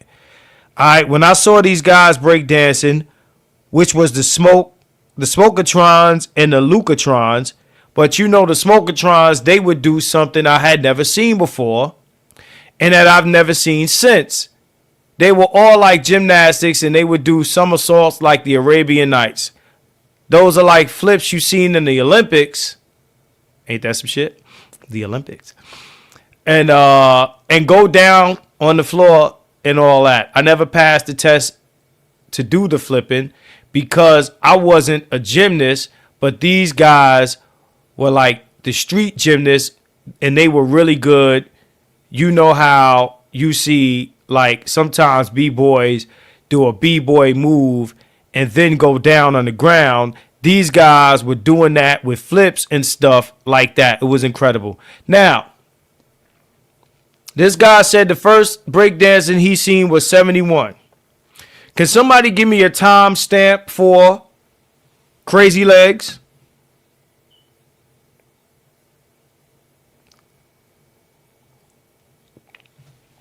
Damn sure wasn't 71. Damn sure wasn't 71. We didn't see Crazy Legs until much later than that. Okay? This is 71. B-boys. Do you think that a Puerto Rican came up with the term B-boy? Didn't think so.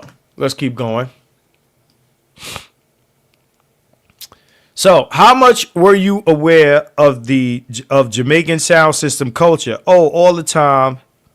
I'm one of the first. In fact, I am the one in hip hop who started playing the Jamaican music in the hip hop parties. I don't see who this is quoted. Who's quoted as saying this? Let me see. Oh, this is Bam. Said more than Kool Herc and Grandmaster Flash, even though Kool Herc is from the islands and focus more on America on funky stuff. I'm going to tell you, back in the days when we were going to parties, we didn't hear Jamaican music. So I don't know who he was playing this shit for. Right? Said, did you ever go to big Jamaican sound system parties in New York? No, I just knew of them when we did block parties. And after a while, when the Jamaicans started bringing the systems outside, we used to have the sound systems up in the Valley Park in the Baychester. So this is Bam talking. Said, what an inspiration seeing sound systems.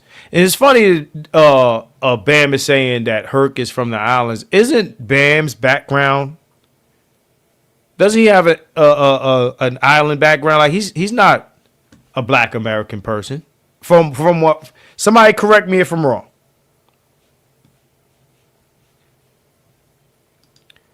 Right. Nick, this is what I remember. He said, me and Crazy Legs is about the same age. Rocksteady crew hit the streets about 80. Okay. So let's move on. This is one of the Herc flyers, right? Let's see if it has a date on it. Has, Friday, November 9th, 10th. Doesn't have a year on it. All right, but let's keep going. So we used to travel down to Chuck Center, which is one of the places we really owned our skills before finding out about Kool Hercs and going to Herc's parties. We would go to Chuck Center like every other week because they had a dance contest, and we used to love winning that dance contest. I'm reading all the highlighted stuff, by the way. So you were basically breaking at Chuck Center before you met Kool Herc.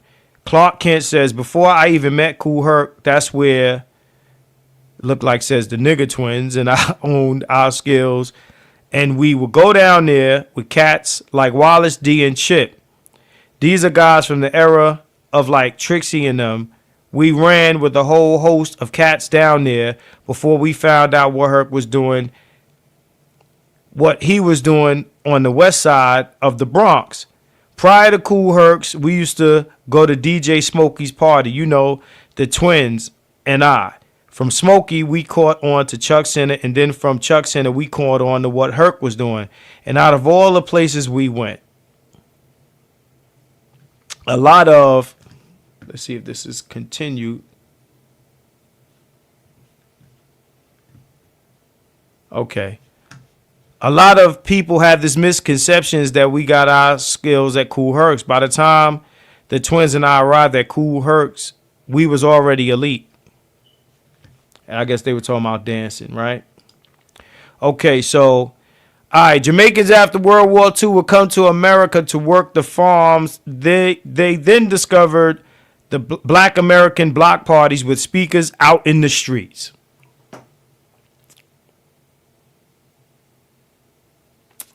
Dance hall. They brought this style of party and the music that came with it to JA.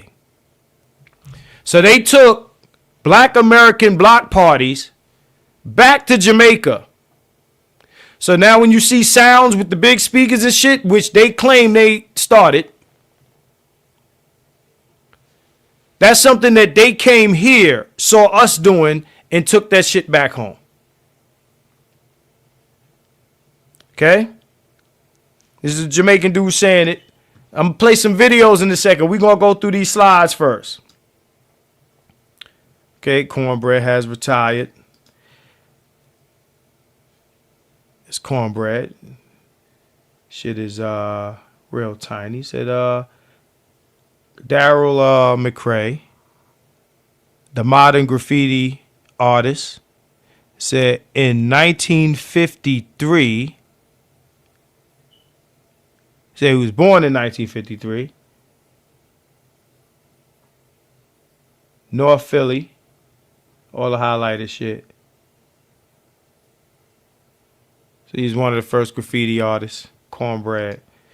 Said dance hall's roots, like reggae's, were the sound systems of the late 50s and 60s. Sound systems were essentially giant portable record sets. Competition amongst the various sets was intense, and each had DJs whose job was to get the crowd dance happy. Now, mind you, here we call DJs disc jockeys. They call the MC the DJ, which I think is a misappropriation, that they always do, of a term that they heard here.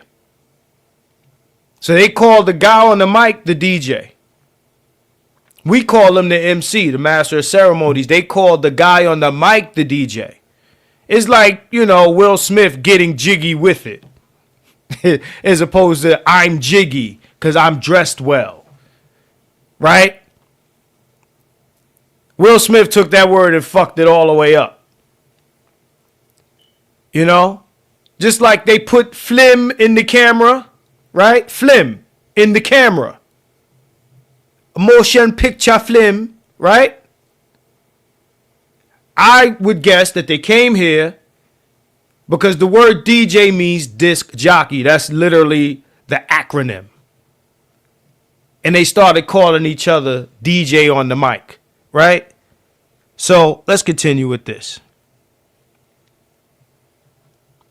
So let me see.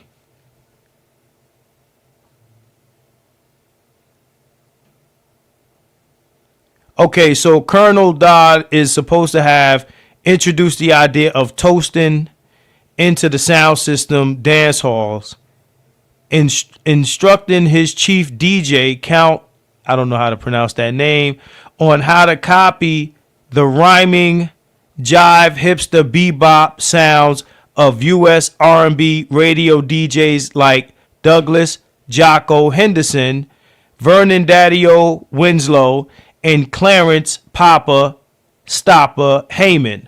Another big influence may have been the American boxer Cassius Clay, later known as Muhammad Ali, of course. So toasting came from the shit that I played you earlier, the Song of the South shit. Okay? Let's go to the next one. This is old shit. Right? So in the beginning, it was straight imitation.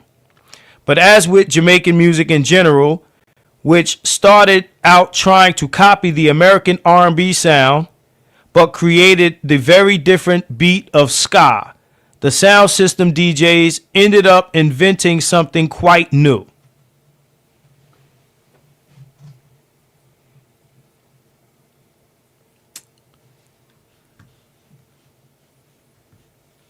Y'all can't see my face, the faces I'm making. Let me. Because I want y'all to be able to read this shit. So y'all don't think I'm just saying some shit, some bullshit, right? Okay. Let's keep going through these. Shout out to my man Mega. I don't know where he is, but he's the guy that gave me all this shit. All right? He's the one that did this research for me, right? So, what is this? Disco King Mario, right? Picture of him here. This is, I'm looking for the year, 1972. Disco King, right? Again, hip hop is birthed from, a lot of hip hop is birthed from disco. This is what we sampled. This is the break beats, okay? That's who that is. This is Disco King Mario. This is somebody, I guess, if you want to do your research on him, you can. DJ L is known for his hard-hitting rapid-fire snare drum loops, ominous soundscapes that not only help further define the sound of drill music, but modern-day rap as well. The producer's sound was influenced by his marching band days, trap music. I don't know if this has anything. Let's say, like Bibby used to always say when he heard my beats, I need the footwork sound that influenced me as well as playing the drums because I was in the Bud Billiken parade 4 times doing the band shit. Right. I mean, you know, you look at like some of this tap dance shit they was fucking rhyming. The shit that was I forget the movie it was, but it was the Tap Dance Brothers. You know, I got a whole playlist on YouTube with just this type of shit where I could pull up a lot of old shit, right? I want to get to these videos soon. Let me skip through these kind of fast. I want to get to relevant shit though. Let me see what's this one. It said rap music and break consciousness. Said the transformation of black vernacular expressions. All right, roots of the rap music tradition. So let me play. I'm gonna play some of these videos. Let me see. I am cable and able to wake you. This is a chick. Jackson, you don't have to play dead because I'm able to. Oh, so okay. So this is these are lyrics from some of the shit that it said chick, cat, chick. You know, the chicks, you know, the cats. Jackson, you don't have to play dead because I am cable and able to wake you. You got a list for squares. Politely move my name from there. I am no parts lame, and I'm strictly not putting on a clown. Yeah, that type of shit. We all know. But let me get to these videos. I want y'all to see some of these videos. Let me pull this down for a second, right? Because these videos will tell you infinitely more than just me reading some shit, right? Clicking the wrong shit here. So I'm going to stop this here and I'm going to pull some of this shit, right?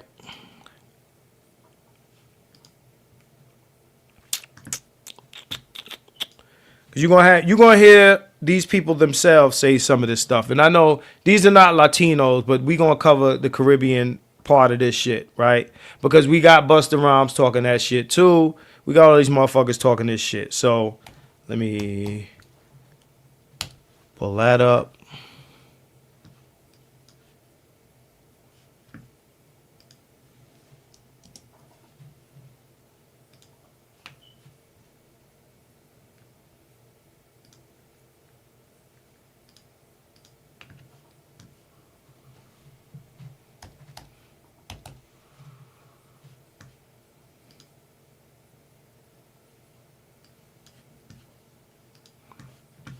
Okay, I'm gonna have to drag this motherfucker in here.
All right.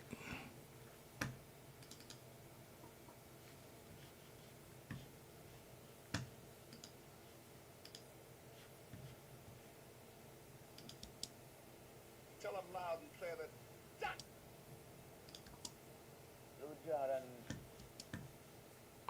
All right, let me pull this one first. Louis Jordan, he's a singer, but to me, it's like it was more jive talker, you know? Like them slick talking.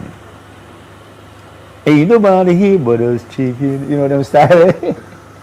Yeah. So that was the thing I like with this man. It was, for me, if there was a rapper, I think Louis Jordan was the first rapper. To me, you know? You were historically you say Louis Yeah, if there was a rapper at the time, because It depends You on when know, Lil they Jordan could was buy out. more American records, and they bring the blues from America because they had the opportunity to travel. Duke Reed was a wealthy man, and Coxsone was a young furniture builder who went to farm work and start getting US dollars, Yankee dollars, so he could buy his record and come home and support his sound system. So they start to get popular and promoting the American blues, you know, with Roscoe Garden and Lester Williams and Smiley Lewis, Louis Jordan and a few others, you know. All right, let's go to another one. Clear up one thing. It's been written in books that you come from a Jamaican heritage. No, that's cool hurt. My family comes from North Carolina. I was born in the Bronx. All right, let's go to the next one. There is some way today. It all came from the American R&B music, you know, because we're always being influenced by the impressions, all them soul R&B groups. Love your sister, love your brothers. We would listen to a Dionne Warwick song and try to sing it exactly as Dionne did it. If you are a group, you would try to study the Supremes, Martha Reeves and the Vandellas. If there was a group who comes from abroad to our shores, we would want to go and see them because they have something to teach us. All right, let's keep it going. It was all about rhythm and blues.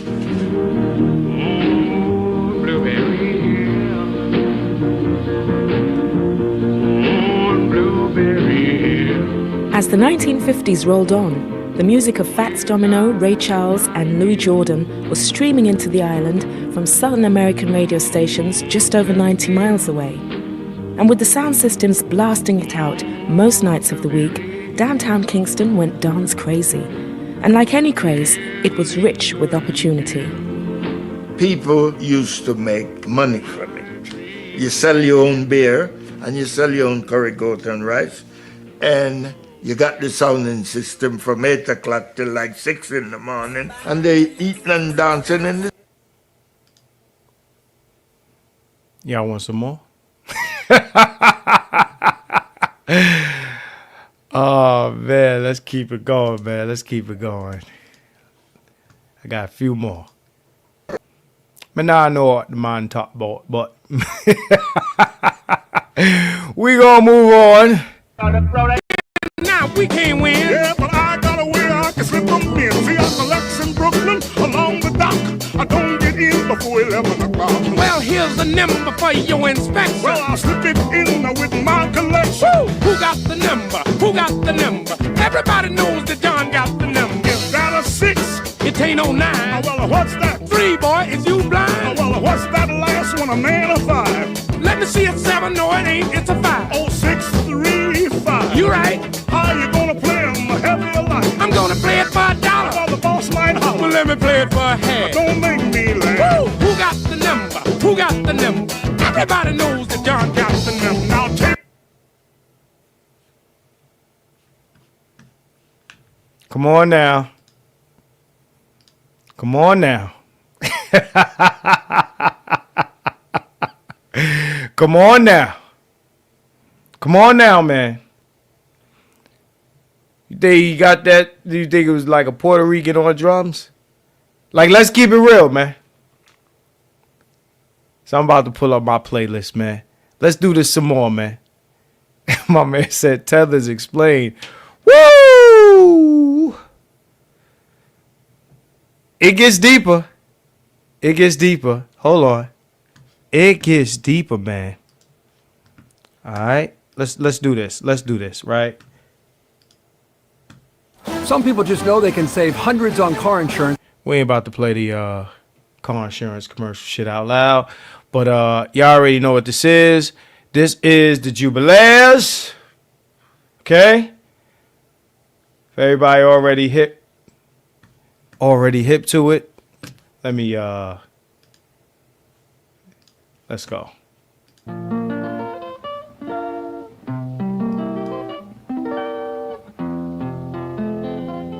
But it's over and over. Oh, oh no, oh no, God's gonna ride on the women's side. But it's over and over. Oh, oh no, oh no, God's gonna ride on the women's side. Brother Noah, my God's talking. Said he would ride on a wind and tide. Hey, children, stop, steal, and listen to me. God walked down to the brandy sea. He declared that the Eve was the sent for man, and then he decided to destroy the land. He spoke to Noah. Noah stopped. He said, Noah, I want you to build me an ark. I want you to build it 3 cubits long. I want you to build it big and strong. I want it 50 high and 50 wide, so it will stand the wind and tide. It's oh, Noah, oh, oh, Noah. Oh no, I got to go to ride on the wind tide, but it's a oh no, oh no, oh no, I got to go to ride on the wind tide. Get on the mic. Brother Noah, my God's talking. Said he would ride on the wind and tide. Well, after the foundation was laid, then Noah began to hew and build. The ringing of the hammer cried judgment, the hewing of the saw cried sin and repent. 100 years he hammered and sawed, building the ark by the grace of God. When the ark was done, God's voice was heard. He said, now Noah, let me tell you what to do. Call in the animals 2 by 2, so he called them in the ark 2 by 2. He called the birds, the ox with the kangaroo. Then he called in Japheth, the ham and Sham. Then God began to flood the land. He raised his hands to heaven on high, shook the stars and moon from the sky, shook the mountain, he troubled the sea, hit the wind to his chariot wheel. He stepped on land, stood on the shore, and declared that time there wouldn't be no more. But it's oh no, oh no, oh no, I got to ride on the winning tide. All right, I heard.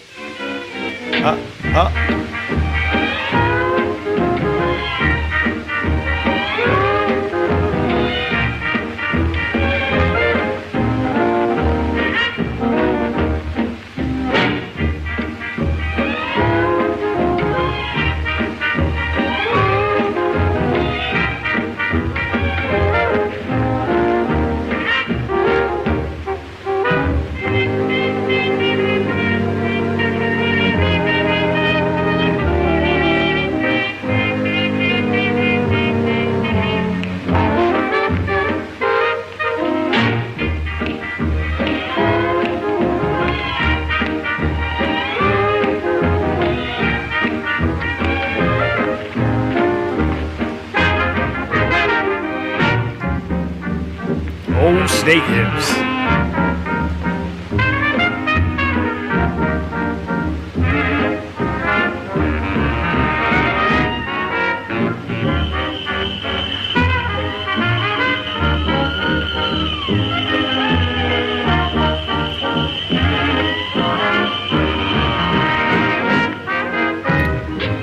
Shout out to Leon 008.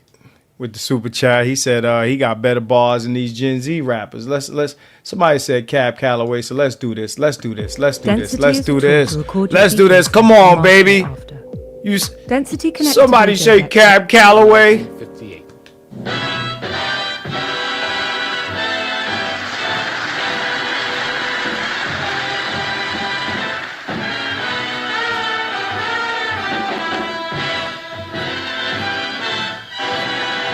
Woo!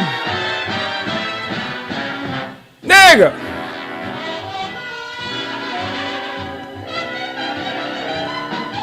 If you don't know about Cab Calloway, Hey folks, here's a story about Minnie the Moocher. She was a low-down, hoochie coocher. She was the roughest, toughest frail. Minnie had a heart as big as a whale. Heidi, Heidi, Heidi, ho! Heidi, Heidi, Heidi, ho! Eddie, Eddie, Eddie, Eddie! Eddie, Eddie, Eddie, Eddie! Whoa! Heidi, Heidi, Heidi, ho! Heidi, Heidi, Heidi, ho!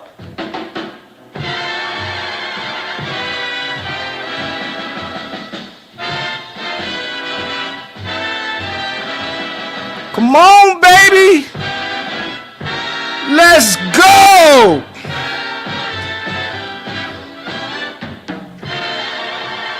He gave her his townhouse and his racing horses. Each meal she ate was a dozen courses. Had $1 million worth of nickels and dimes. She sat around and counted them all 1,000,000 times. Howdy, howdy, howdy, howdy, howdy, howdy, howdy. Howdy, howdy, howdy, howdy, howdy, howdy. Howdy, howdy, howdy, howdy, howdy, howdy, ho. Howdy, howdy, howdy, howdy, howdy, ho. Scoodly boo, scoodly boo, scoodly boo.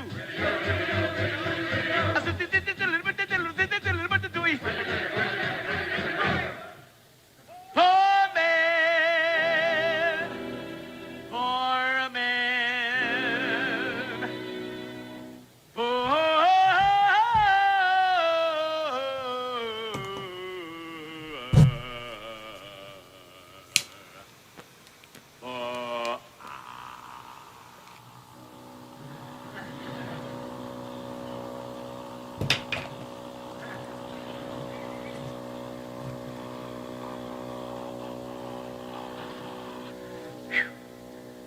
You win.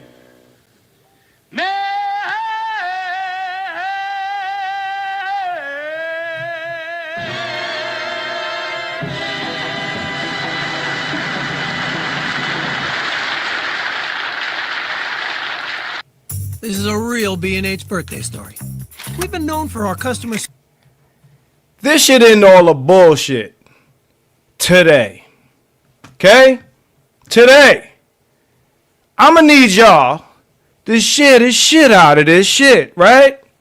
Not cause of the numbers and the views and fuck all that shit. I don't give a fuck if you fuck with any other video I've done. But you gotta share this shit. This shit gonna get clipped to death. Okay? Alright? Only a few are chosen. You do or you don't. Now I might get hit with a copyright for this, so Black and silver. I'm gonna play a little bit of this. Okay? We ain't watching all this shit. Hold on. Let's get to the point.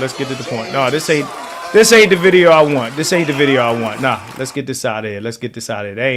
They ain't the one. They ain't the one I want. Where's that? Y'all know about that good and bad hair. That's what I thought it was. Hold on. Fuck it. We gonna pull it up.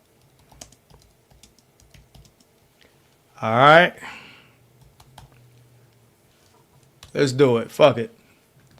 I take the risk for the hit. Let's do it.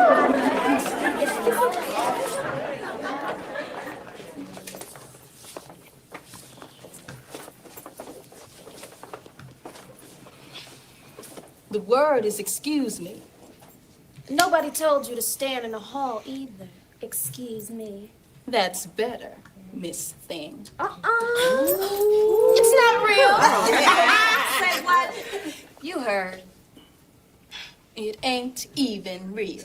You wish you had hair like this. Girl, you know you weren't even born with blue eyes. That's right. Blue contact lenses. They're just jealous. Right. Jealous. Rachel, I've been watching you look at Julian.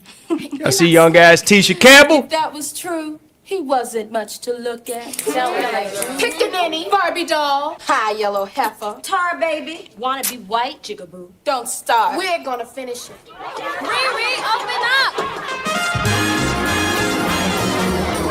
I don't fuck with Spike Lee as a person. But this shit is fire, nigga. Talk about good and bad hair, whether you're dark or you're fair. So you can go on and swear, see if I can, good and bad hair. Don't you wish you had hair like this? Then the boys give you a kiss. Talk about nothing but bliss. Then you're gonna see what you missed. If a fly should land on your head, then I'm sure he'd break all his legs. Cause you got so much grease up there. Dear, is that a weave that you wear?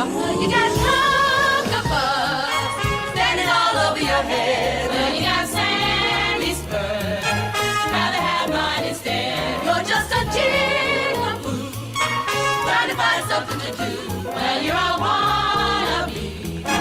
wanna be better than me.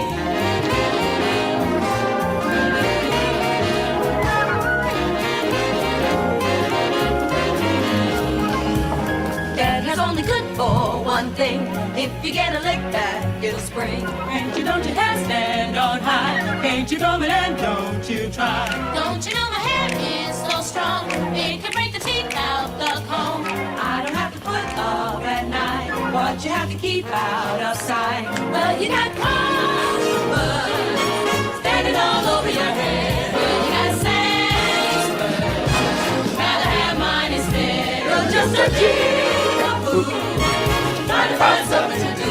Well, you're a wanna be better than me.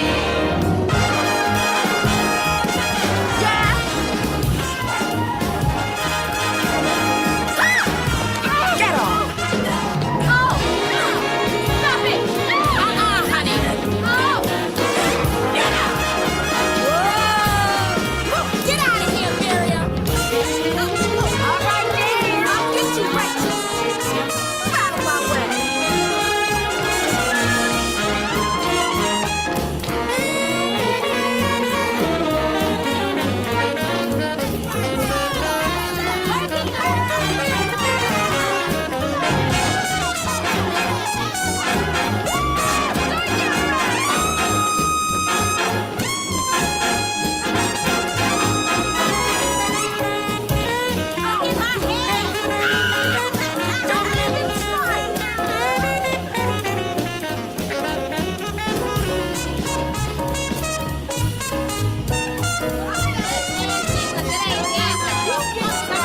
Waiting for my man to come up.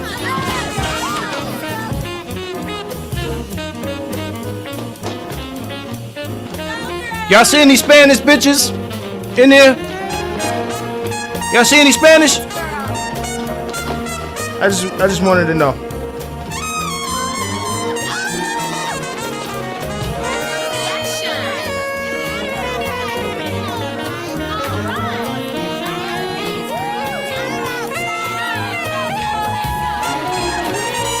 This is black culture, y'all. Black American culture. Okay? Ain't nobody else here. Ain't no Africans. Ain't no Jamaicans. This is black American culture. This is black.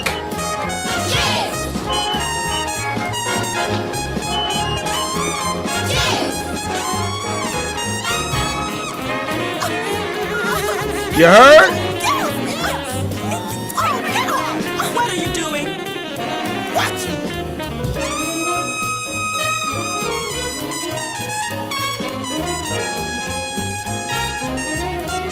Meta, come on, man. What are you doing?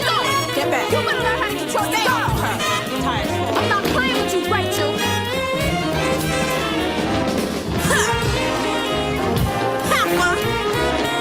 Jigaboo. Meta, check the Facebook. Your hair ain't no longer then, so you'll never fling it all back. You afraid to walk in the rain. Oh, what a shame who's to blame. Don't you ever worry about that, cause I don't mind being Don't try black. it. Go with your old mixed up head. I ain't never gonna be afraid. Well, you got nappy hair. Nappy's alright with me. My hair is straight, you see. It's so crooked as can be. Look, it's getting new today. Look anywhere you please. Not at that kitchen of yours. Find out what you say. Talk about good and bad hair. Whether you're dumb or fair. Go on and swear, see if I can. Good and bad hair. Talking about good and bad hair. Whether you're dumb or you're fair. Go on and swear, see if I can. Good and bad hair. Talking about good and bad hair. Whether you're dumb or you're fair. Go on and swear, see if I can. Good and bad hair. Go on and swear, see if I can. Good and bad hair. Go on and swear, see if I can. Good and bad hair. Go on and swear, see if I can. Good and bad.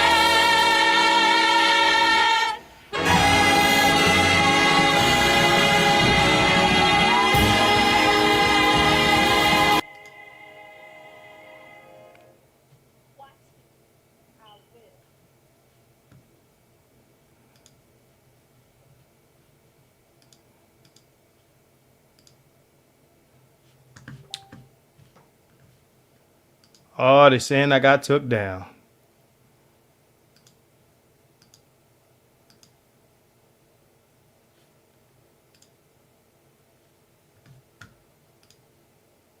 Are you ready to see your brand on TV? Your competitors will wish they had known about Vibe. With Vibe, you can launch.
Yo, just had to wait it out.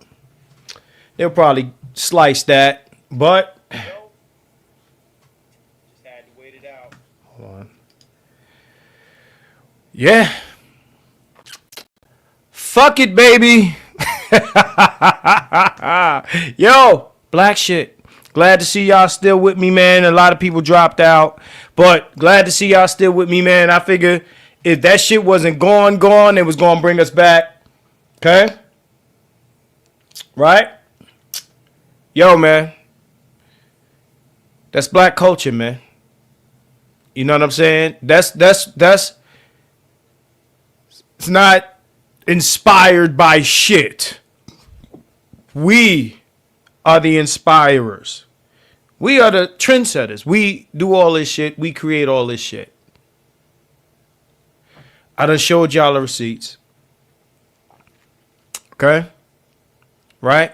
Now, for anyone continuing this argument, ask them to show you similar receipts. Show us black and white shit that precedes our shit. Have them show it to us. Show us the Jamaican breakdancing in black and white. Show us all this shit. We seen where toasting comes from. They already said it. We get the toasting from what they was doing in America.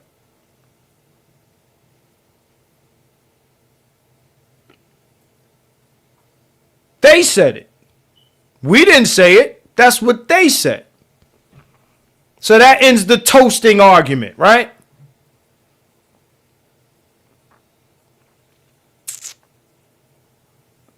Show us, the salsa merengue rap shit from the island on video. Show us that. Show us the shit from, the islands or anywhere.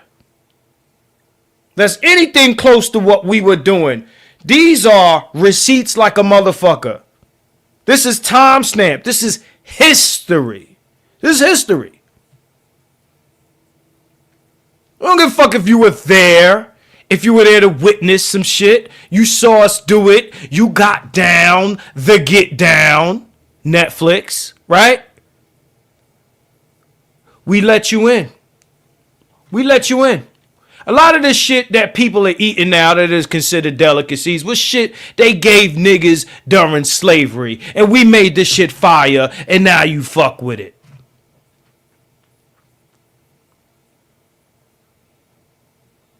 Everything that's fly about this shit is us. Everything that's cool, even the motherfuckers swing dancing and throwing the chicks between their legs and jumping and tossing them up and spinning them up in the air, all that shit is us, yo.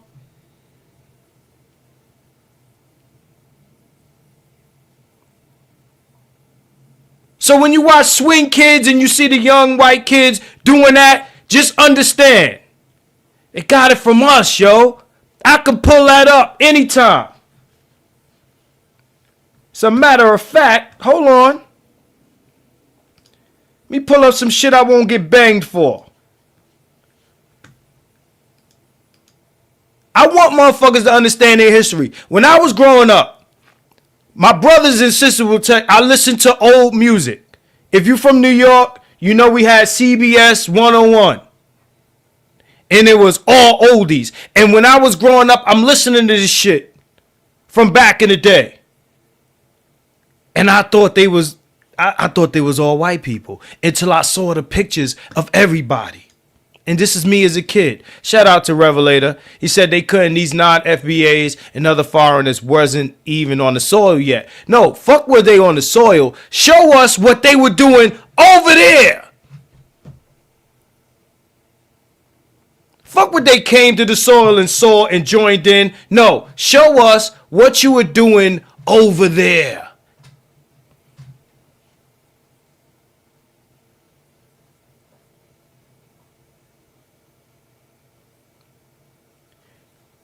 Telling us that y'all created this shit is like a flat earth argument. Get the fuck out of here.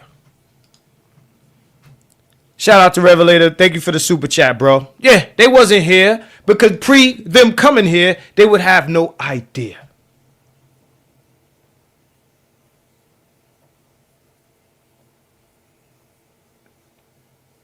Dre has been here from the beginning. What did Dre ask? I didn't see the question.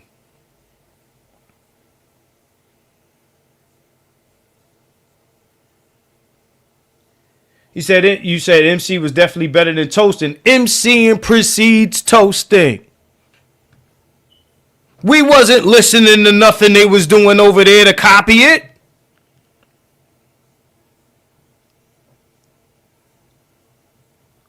We were the records. We were the CBS records. We were the, Cadillac records, Motown. That's us. All of that shit is us. Where were the labels that were putting out the music from whether it be the Puerto Rico or even Jamaica that came over here for us to be like, ooh, wow, let's do some shit like that.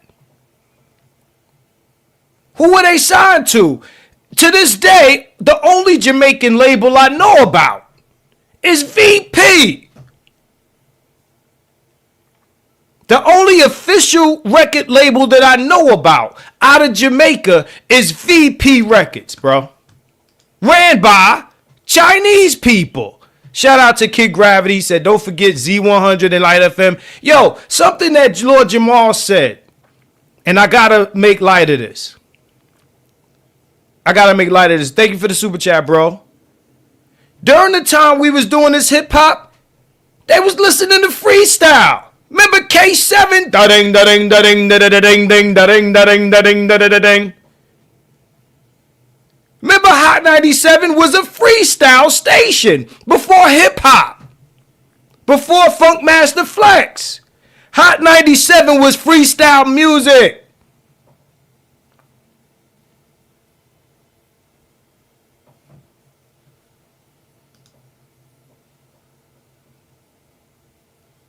VP is run by the Chin family. I can pull it up.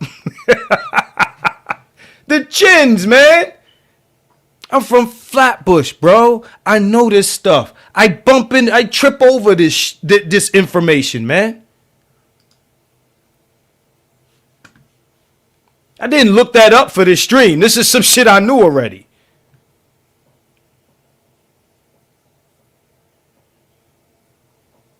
Said Jamaican has Studio One. Don One in Flatbush.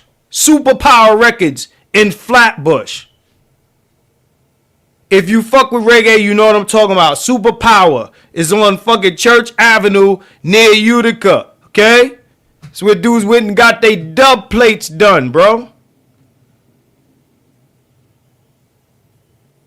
Yeah, Vincent and Patricia Chin. Yes. There's black and white pictures of these people, man. These are old people.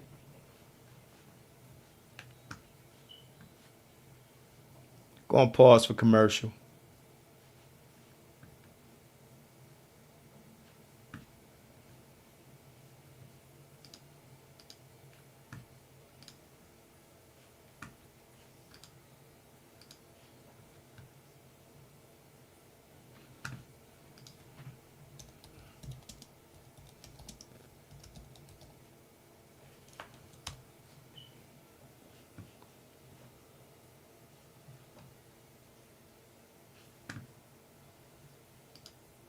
Let me show y'all something else, man.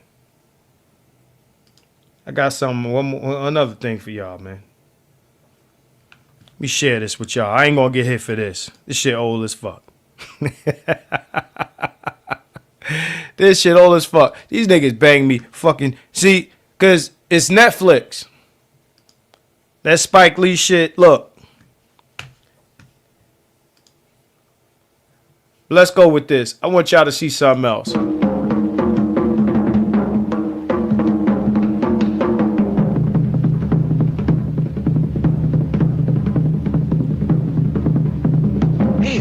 Keep that beat a beating. I feel a rhythmic brainstorm coming on. 1, 2, keep that rhythm heating. One more riff like that, and I'll be gone. Oh man, don't stop now, we're jumping. We almost done, people. Where's my man Mega, man? I ain't mistaken, here comes something now.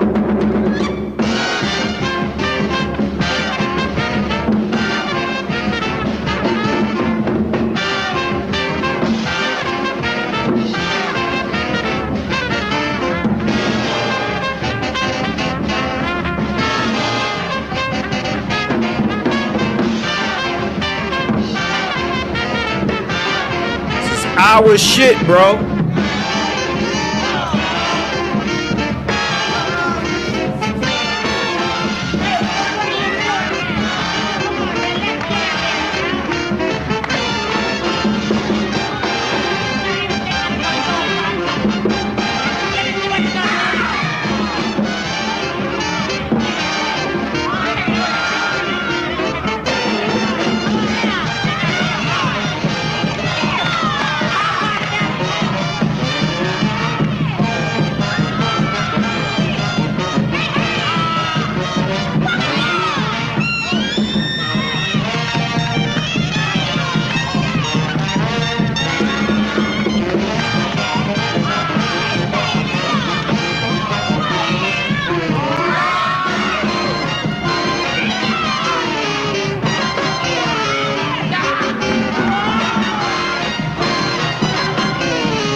Yo, man. Usually when you see this shit, let me go back. Usually when you see this shit, this is what you see.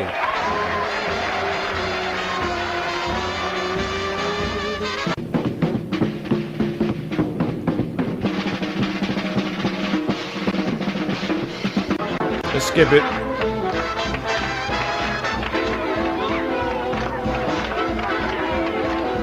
Let's see who did it better, y'all.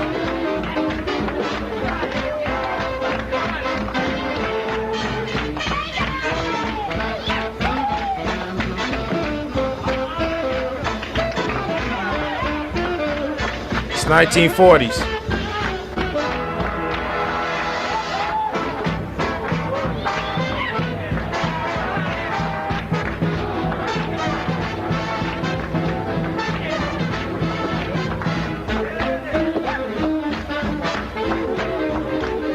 I ain't see a bitch flip yet. Oh, there we go. Real careful.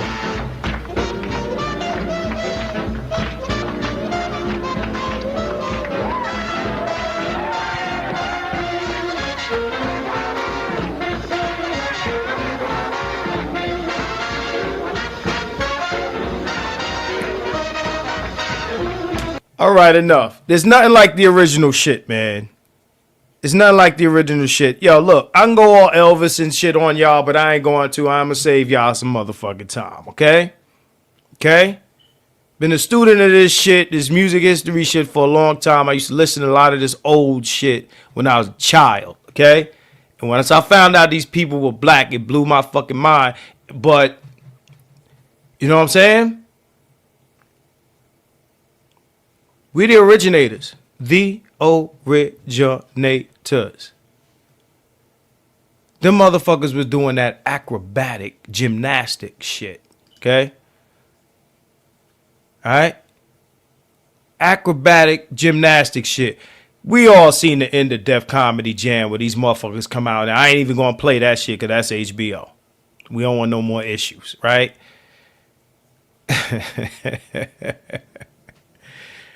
I don't know what else to show y'all, man. All I want is anybody contesting any of this culture being ours. Show us anything that predates this. Show it to us.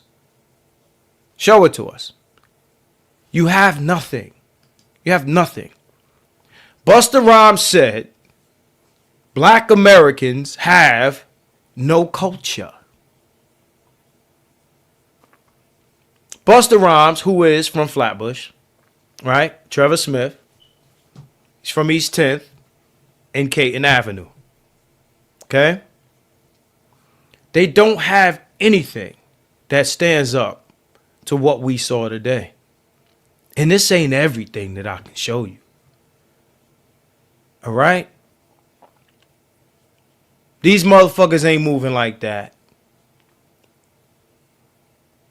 Their music wasn't like that. I don't even know what Jamaican music sounds like pre-40s. I could show you Bob Marley and the Wailers when they were doing doo-wop. Right? When they were doing doo-wop. But you can look it up yourself, right? But at the end of the day, man, look, whether it be jazz, funk, blues, rock and roll, the thing is, and I want people from other places to understand this.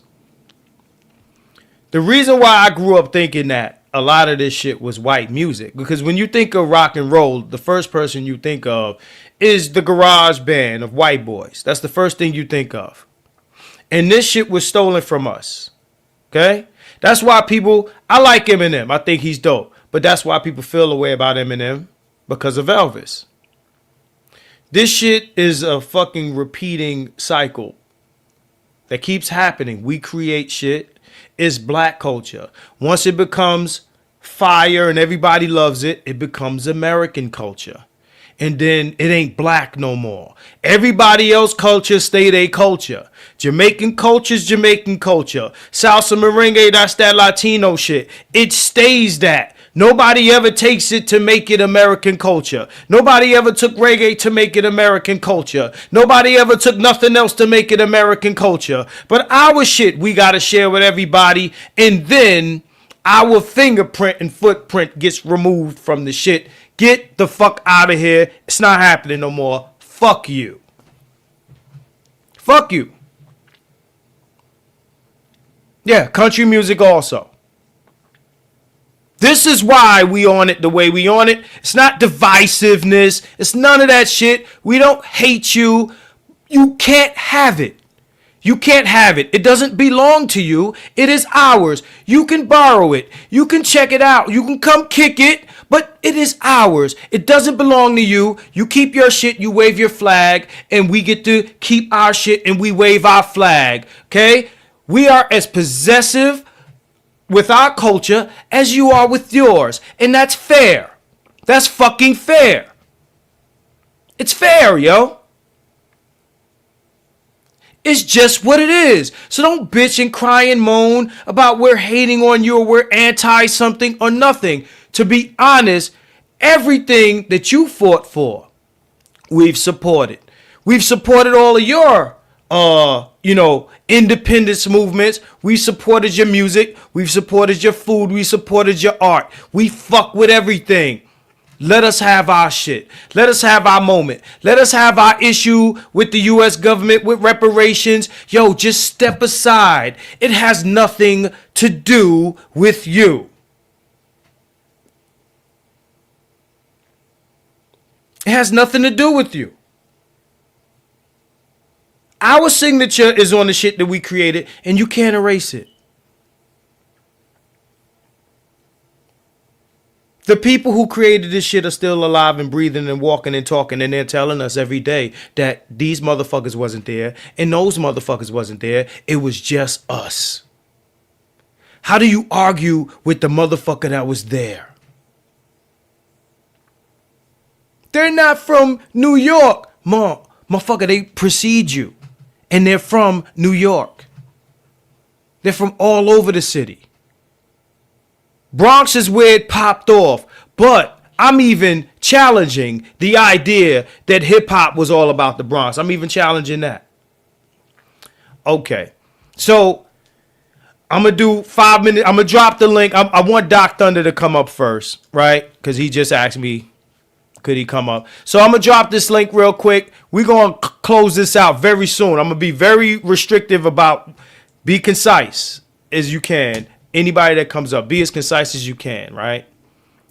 So there's the link. Hey, jump up here. We almost done.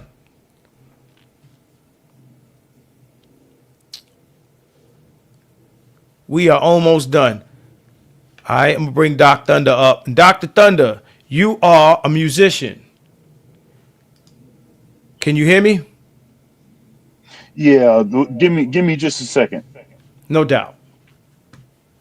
So let me read some of these comments. If your comment is huge, if you got a lot of words, I'm gonna tell you the best way to get me to read your comment. Don't type one sentence. Type a few things. I like to read paragraphs. All right. So let me read this real quick. He is rock and roll. He was a friendly rival of Chuck Berry, father of rock and roll, and both argued over the title. I'm not going to argue with you. Use Google, bro. I don't know who y'all arguing about, man. I just clicked the first comment I saw. Exactly. That's why Black America is going hard in the paint and making a stance on hip hop, which coincidentally is the most popular stream music in the world right now. A white DJ coined the term rock and roll for black music because he didn't want to use blues on the air.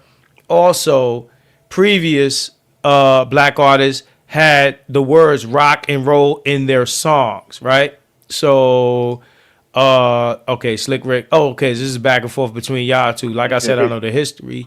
It is you that refuses to accept that Little Richard was rock and roll, even when he said it with his own mouth. That's the same thing that could kind of be said for hip hop. Well, who's the first person to say hip hop? Let me tell you something. Yeah, well, even if shit don't have a name, it is what it is. Go ahead, Doc.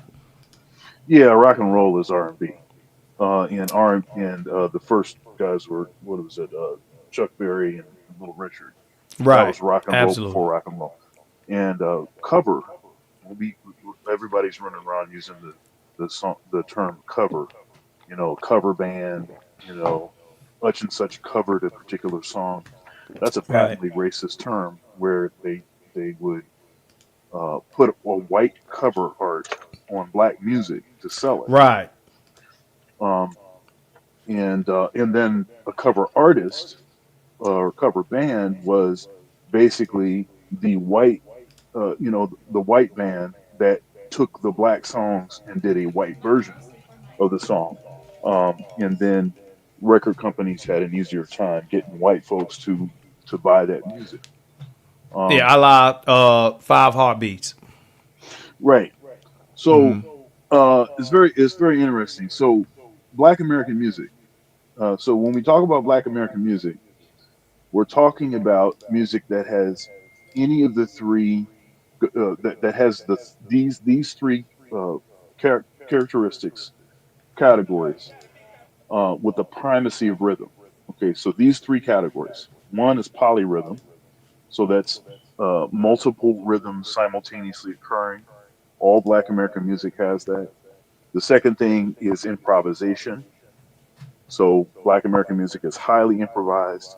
The Hmm. epitome of that is what we call jazz, but all Hmm. Black American music is highly improvised. And then the third thing is blue tonality. And blue tonality is the sort of messing with the melody, bending, slurring, sliding, um, uh, making the song your own. You know, if you listen to the black version of Amazing Grace versus the sort of the white version, I suppose, you're going to note that although you can definitely recognize the melody, there's a lot of liberties that are taken and in intentional leaning on notes that sort of for a sort of blues aesthetic. Um, and now, so that's interesting. So, but all Black American music came out of the Black church. When we talk about Black American music, so you had chain gang chants, we'd say that preceded the Black church, and you had a couple other sort of proto forms, but really all Black American music comes out of the Black church. Well, I say The except hip blues, hop. I would say including hip hop, including including hip hip hop, hop. including hip hop. I So, need you to so make that connection. oh, it's easy to make. It's easy to make. Uh, so it's kind of like you have a tree, you have a trunk of the tree, and then you have the branches. And so what I'm saying is the trunk of the tree in this case is the Black church, and the branches are all of these things that we refer to as being genres. Hip hop is really bebop. So hip Hmm. hop is lyricized bebop, right? So if you listen to the rhythmic content, um, let's talk about Charlie Parker for a second. So uh, Charlie Parker is. I'm hearing a lot of echo. You hear an echo on my Yeah, side or your side? on your side, like I'm hearing myself talk back. I got headphones on. There ain't no sounds in here. Let me Okay, mute all right. myself and see what happens. Check, check, check. Yeah, that's it. So Charlie Parker, for instance, Charlie Parker. When you talk about the eighth note, so if you think of a um, measure, a usual measure in pop music in particular is having four beats, and then you'll hear like a pulse on 2 and 4 of the bar. We refer to that as being the backbeat, right? Like you go to black church and they're clapping on 2 and 4, right? All of that, any music that does that comes out of the black church. Everything doesn't matter what it is. Anything that emulates a 2/4 backbeat, anything that has a backbeat is Black American music. It's all Black American music. So when you talk about even when you talk about reggae, now see here's the thing. I think you're giving actually too much credit. You were like, hey, uh, that's your music. We're not trying to own reggae. Well, reggae wouldn't be reggae without Black American music. No, I kind of touched on that, but what I'm saying is Yeah. whatever they added to it, because I mean, I demonstrated that a lot of the stuff that they were making over there was influenced by shit we was doing over here. They said it. Right. Again, I want to emphasize, they said it. No. Right? They said it, right? So, but continue. So anyhow, I could go for a long time because this is what, this is my expertise. This is my, a lot of my study is on this, and I focus on improvisation. I've wrote a book on improvisation, and so it's an interesting kind of thing when you have other cultures attempting to, like trying to stand in like they had something to do with stuff that has been documented and it's been discussed forever and ever. Amen. Even if you could argue that the first hip hop people, whatever you want to say, hip hop MC, DJ, whatever they're calling it, was a Jamaican person, was Jamaican. What it was that they were copying was Black American music. Right. So well, it doesn't right. matter. It wouldn't matter. It wouldn't matter how you spin it out. It's still all Black American music. But Doc, check this out. He wasn't even copying music. He was just playing music. He was a DJ. Right. I think that we give, like, look, I don't want to take no how can I say, credit for Kool Herc's contributions to the culture, because he definitely did that, right? It's not even arguable, right? But to say that he created something, he didn't create anything, right? He showed up and he played records. Shout out to Dwayne Rose. He says sandwich, $2 sandwich money. All right. Yeah, that's I gotta get my sandwiches. So, but let me address two things you said. Well, let me address three things you said. So, when I talk about hip hop, I'm not necessarily talking about the music that was sampled or whatever. You talking about the beat and everything. That's something, again, like just yesterday, and shout out to Dre 420. Just yesterday, I had a debate with Gabe A about AI, image generation, which he didn't know what the fuck he was talking about. And he embarrassed himself on Ty City Stream yesterday. If y'all missed it, check it out. One thing I want people to stop doing is stop arguing with people who specialize in the shit that they're talking about. So I won't do that to you here, right? What I will say is the other parts of the culture, right? There are elements of hip hop that I would say might not come from the church, probably come from the street. But I do understand what you're saying here today, right? Now, the other part of what I was going to say, if I can remember it now, and shout out to Manosphere Hall of Fame. He said this could be your best stream of 2024. I appreciate that. Yeah, I appreciate that. Because this has been a long time in the making. This was actually supposed to be called Killmonger Energy. Shout out to my man Nigel, right? Because we were putting this together for a while. And shout out to my man, Megatron, Metaface, Metaforce, who's not here right now. I thought he would be here before I ended this shit. But, he's the one that supplied me with a lot of the shit that I put on here today. Trying to remember what else I was going to say to you, but I fucking forgot. I forgot, man. One of the clips that you played, by the way, I played with that band, the Cab Calloway's band. Mm-hmm. So that band has been, it continuously has existed since even after Cab died.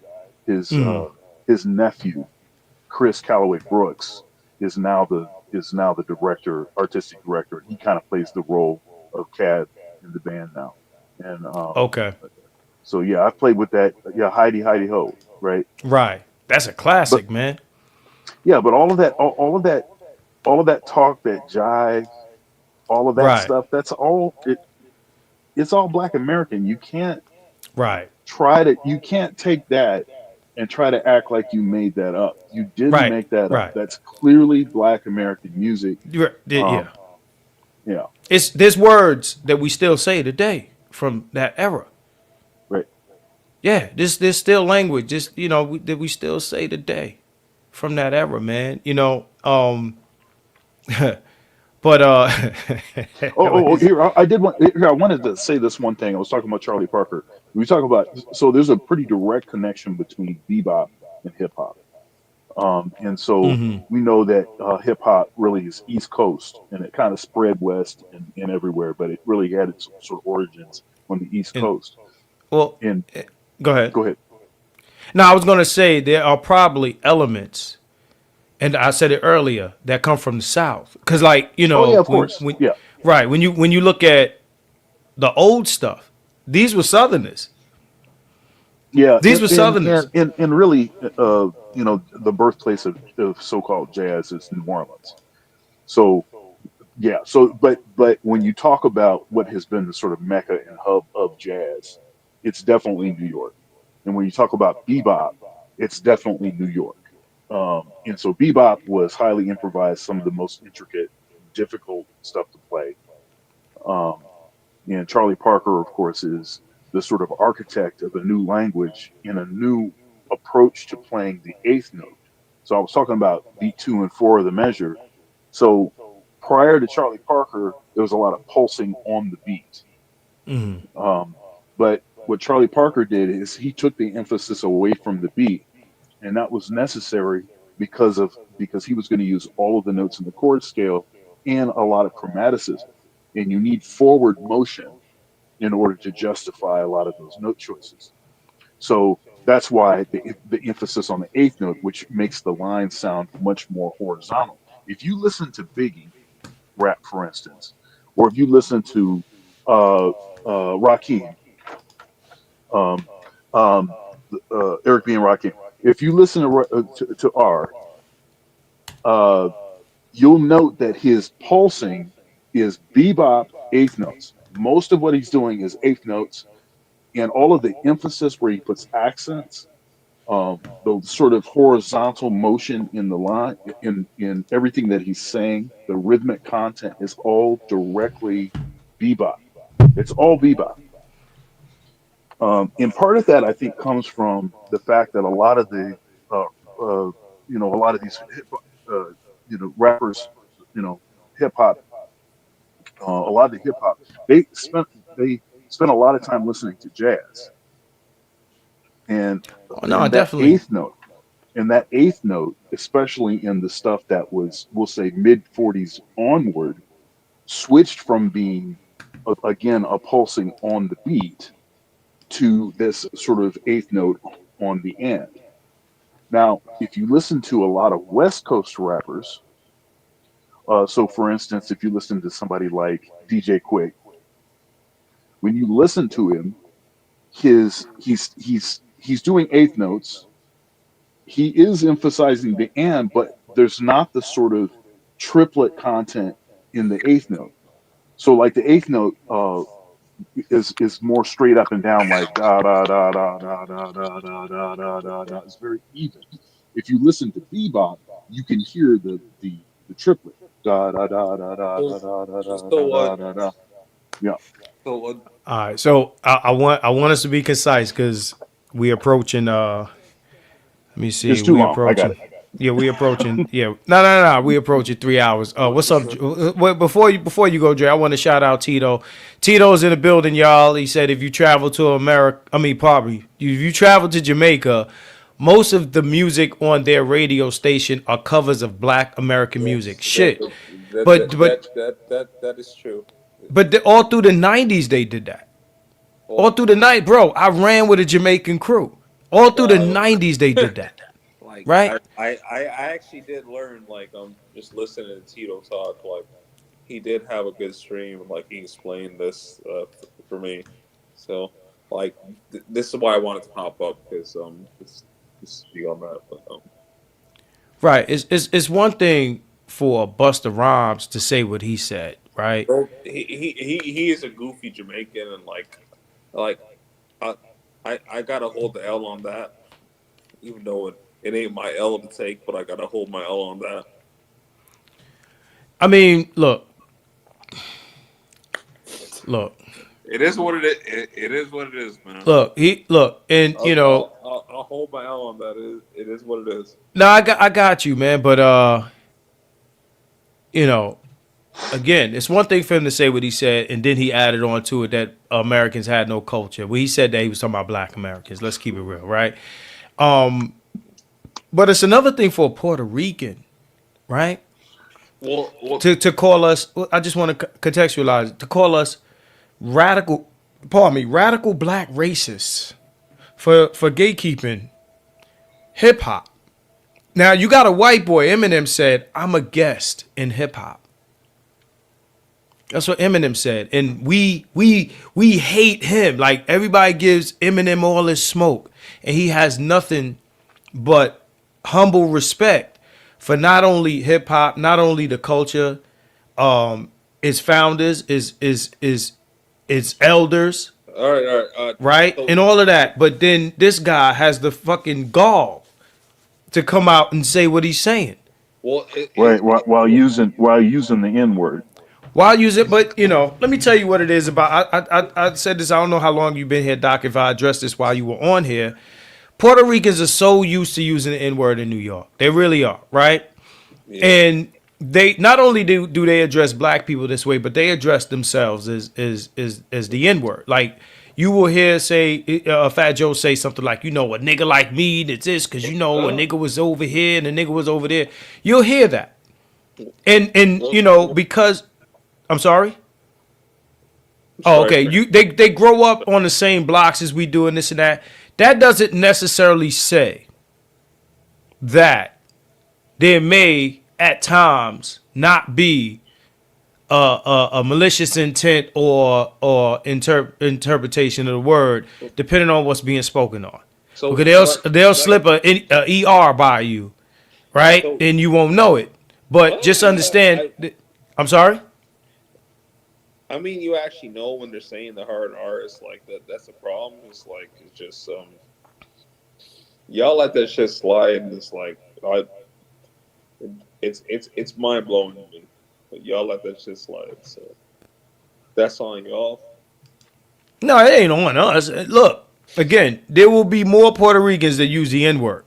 I grew up with Puerto Ricans, and I still know Puerto Ricans that, hold on, to this day, they still use the N word.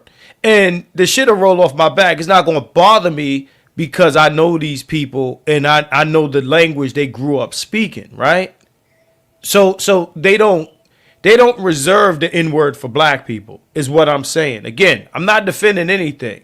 If you're not from there, it probably sounds crazy, like you from Canada. Doc, you're from what? You're from I'm in Ohio. Right, you're in Midwest.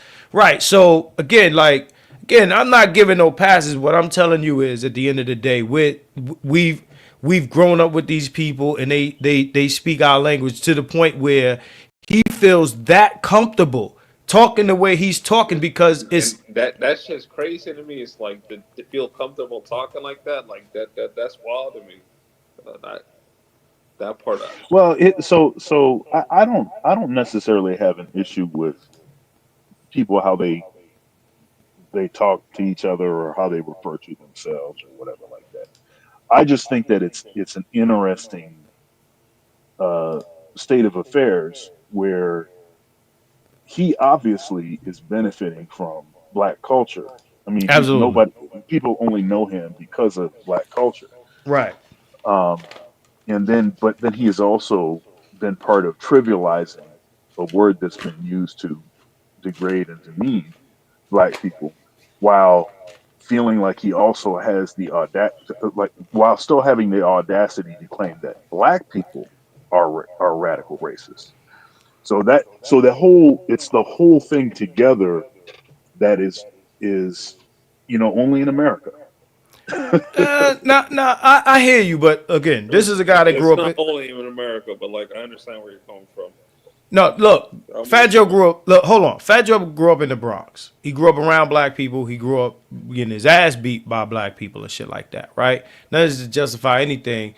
What I'm saying to you is, and this isn't a justification, it's an explanation, right? It's an explanation of why he's this comfortable because listen to what I'm saying. Again, you're not from where I'm from. I'm telling you that this word that he's using, right? Because he came up with the Big L's and the Diamond D's and all this other people. Now, of course, I've already illustrated that when he's rolling with his people, he's with his people. But because, like this, again, Eminem is from Detroit. So right? I want you to hear my point out, bro. Eminem is from Detroit, right? Eminem is from Detroit, but because he's a full-on white boy, he's never. I mean, I don't know what he says around his people or what they let him get away with saying. But the thing is, Joe has got to be at least 50 years old. And he spent 50 years of his life talking this way, right? So to tell him now in his 50-year lifespan, yo, this word that you've been saying all your life, now you can't say. Well, we can pull his card now. So now he's going to be revoked. But what I'm telling you is, this is why it doesn't strike us as odd, right? So Marcus, like the smoke that I like, just to bring up is that by the way, Remy Ma, like, you know what label she signed to, or who? I have no fucking idea, bro. Well, I mean, she'd been a part of Terror Squad for like quite a long time. I think you know that. Okay. I'm lost. I don't know, but what I'm saying is, look, labels are labels. Labels are not run by Puerto Ricans or black people. All I'm trying to say is, like, this was like a crazy, like, signed by like a Hispanic dude. Like, I'm not sure what she is, but like, I'm not sure. But this was like part of the Fat Joe kind of, whatever you want to call that. That's all I'm saying.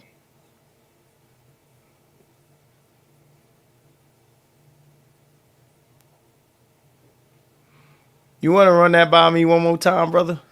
So, I was saying that Remy Ma was like actually a part of the whole Terror Squad thing. So, you know, like, she was signed to Fat Joe, and I'm not sure what Fat Joe did recently, but I'm assuming like he was on some bullshit. But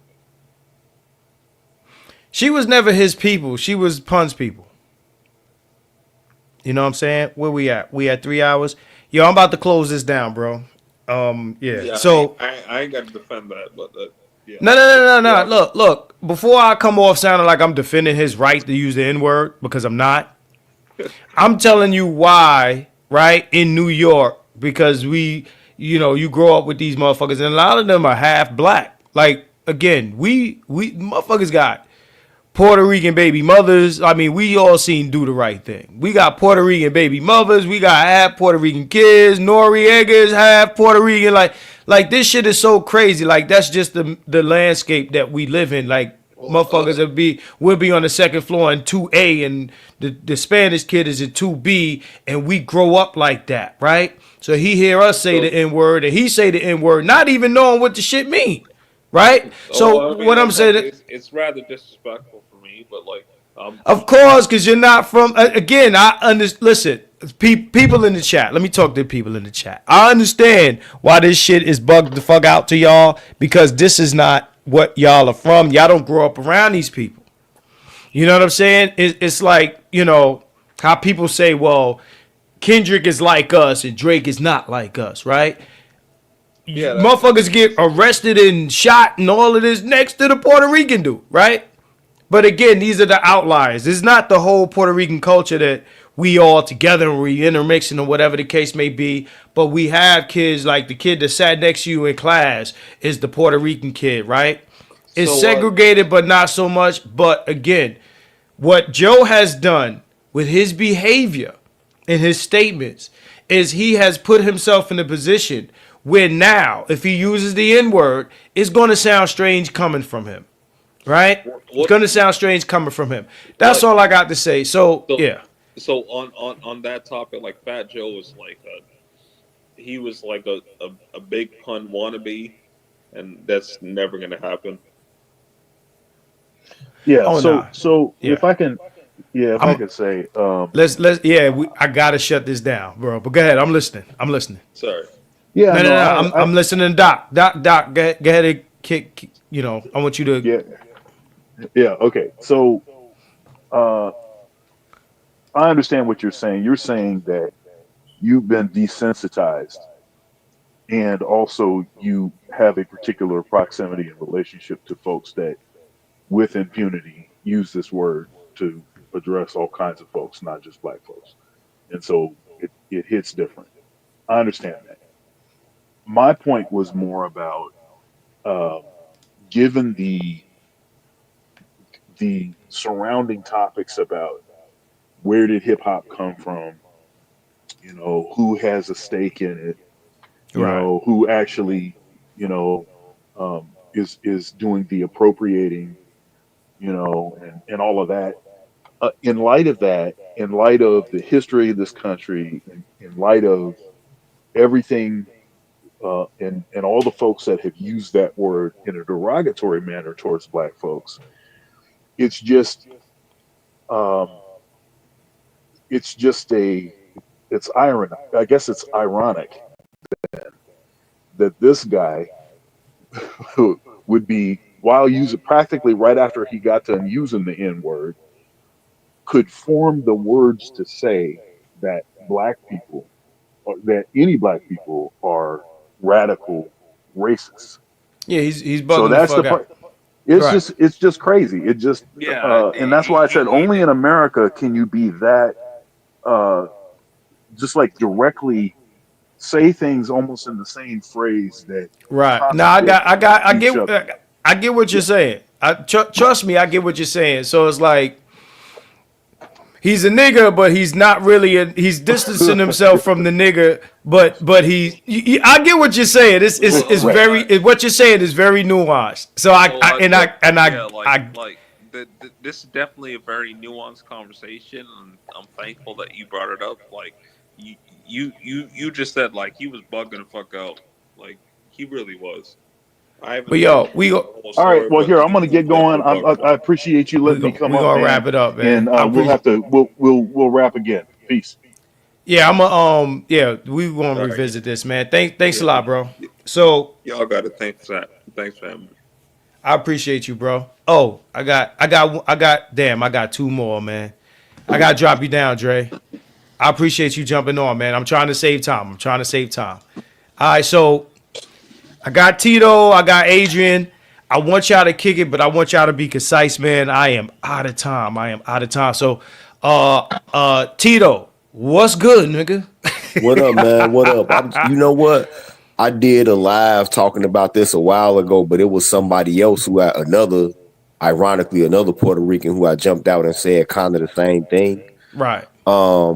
I just think that this like in the past 2 years, what seems to be like a concerted effort by certain demographics to just rush forward and claim like a foundational stake in hip hop is like really bizarre.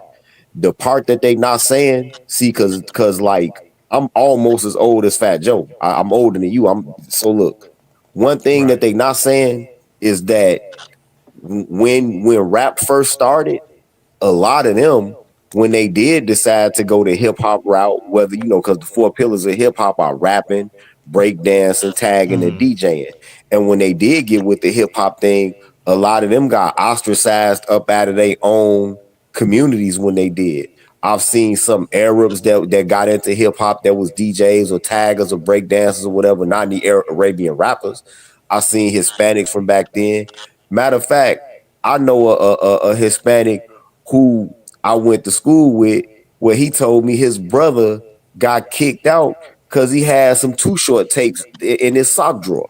Mm-hmm. You know what I'm saying? So if it's such if so-called Caribbean people and Hispanic people have such a franchise in starting it, then why is it that y'all was being ostracized for doing it? Right? Right.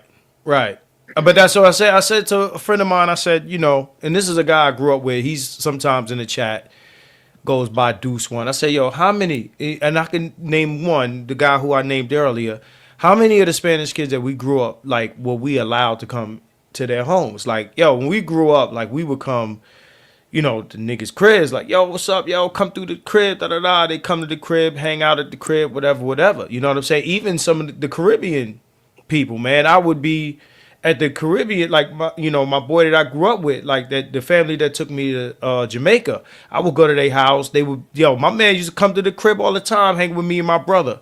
But I can't think of one Hispanic person where if we would see each other outside, we would see each other outside. You know what I'm saying? So, like, there was no really intermingling with that. Like, even if you look at Spike Lee Do the Right Thing, what he showed was that he had a Puerto Rican baby mama whose mother hated him. She couldn't stand that motherfucker, right? And Do the Right Thing, right? So, absolutely, it's like that, but it's not. It's like it's you would have to grow up there to understand. But I understand. Doc made an excellent point. He broke it down, and I love where he's coming from. So let me just address one more thing before I get to Adrian. He broke it down perfectly. Right. So my man said New York is the softest city ever. Y'all got a problem in 2025. Let's see how we react to this. Because everybody's not reacting like, leave Joe alone. Again, Math sat there and let the motherfucker say what he said because of Math's background. But who he's talking about, we ain't trying to hear it. What you was going to say? You was going to say something else, Tito? No, I just said that Dr. Thunder broke it down perfectly. And especially like, okay, I got a cousin that was a DJ. And he used to perform like in a lot of different places. He would travel to the East Coast and all of that. And he broke it down for me like this, like, cause I asked him this a long time ago. The first time I ever heard somebody say this, like back in the 90s.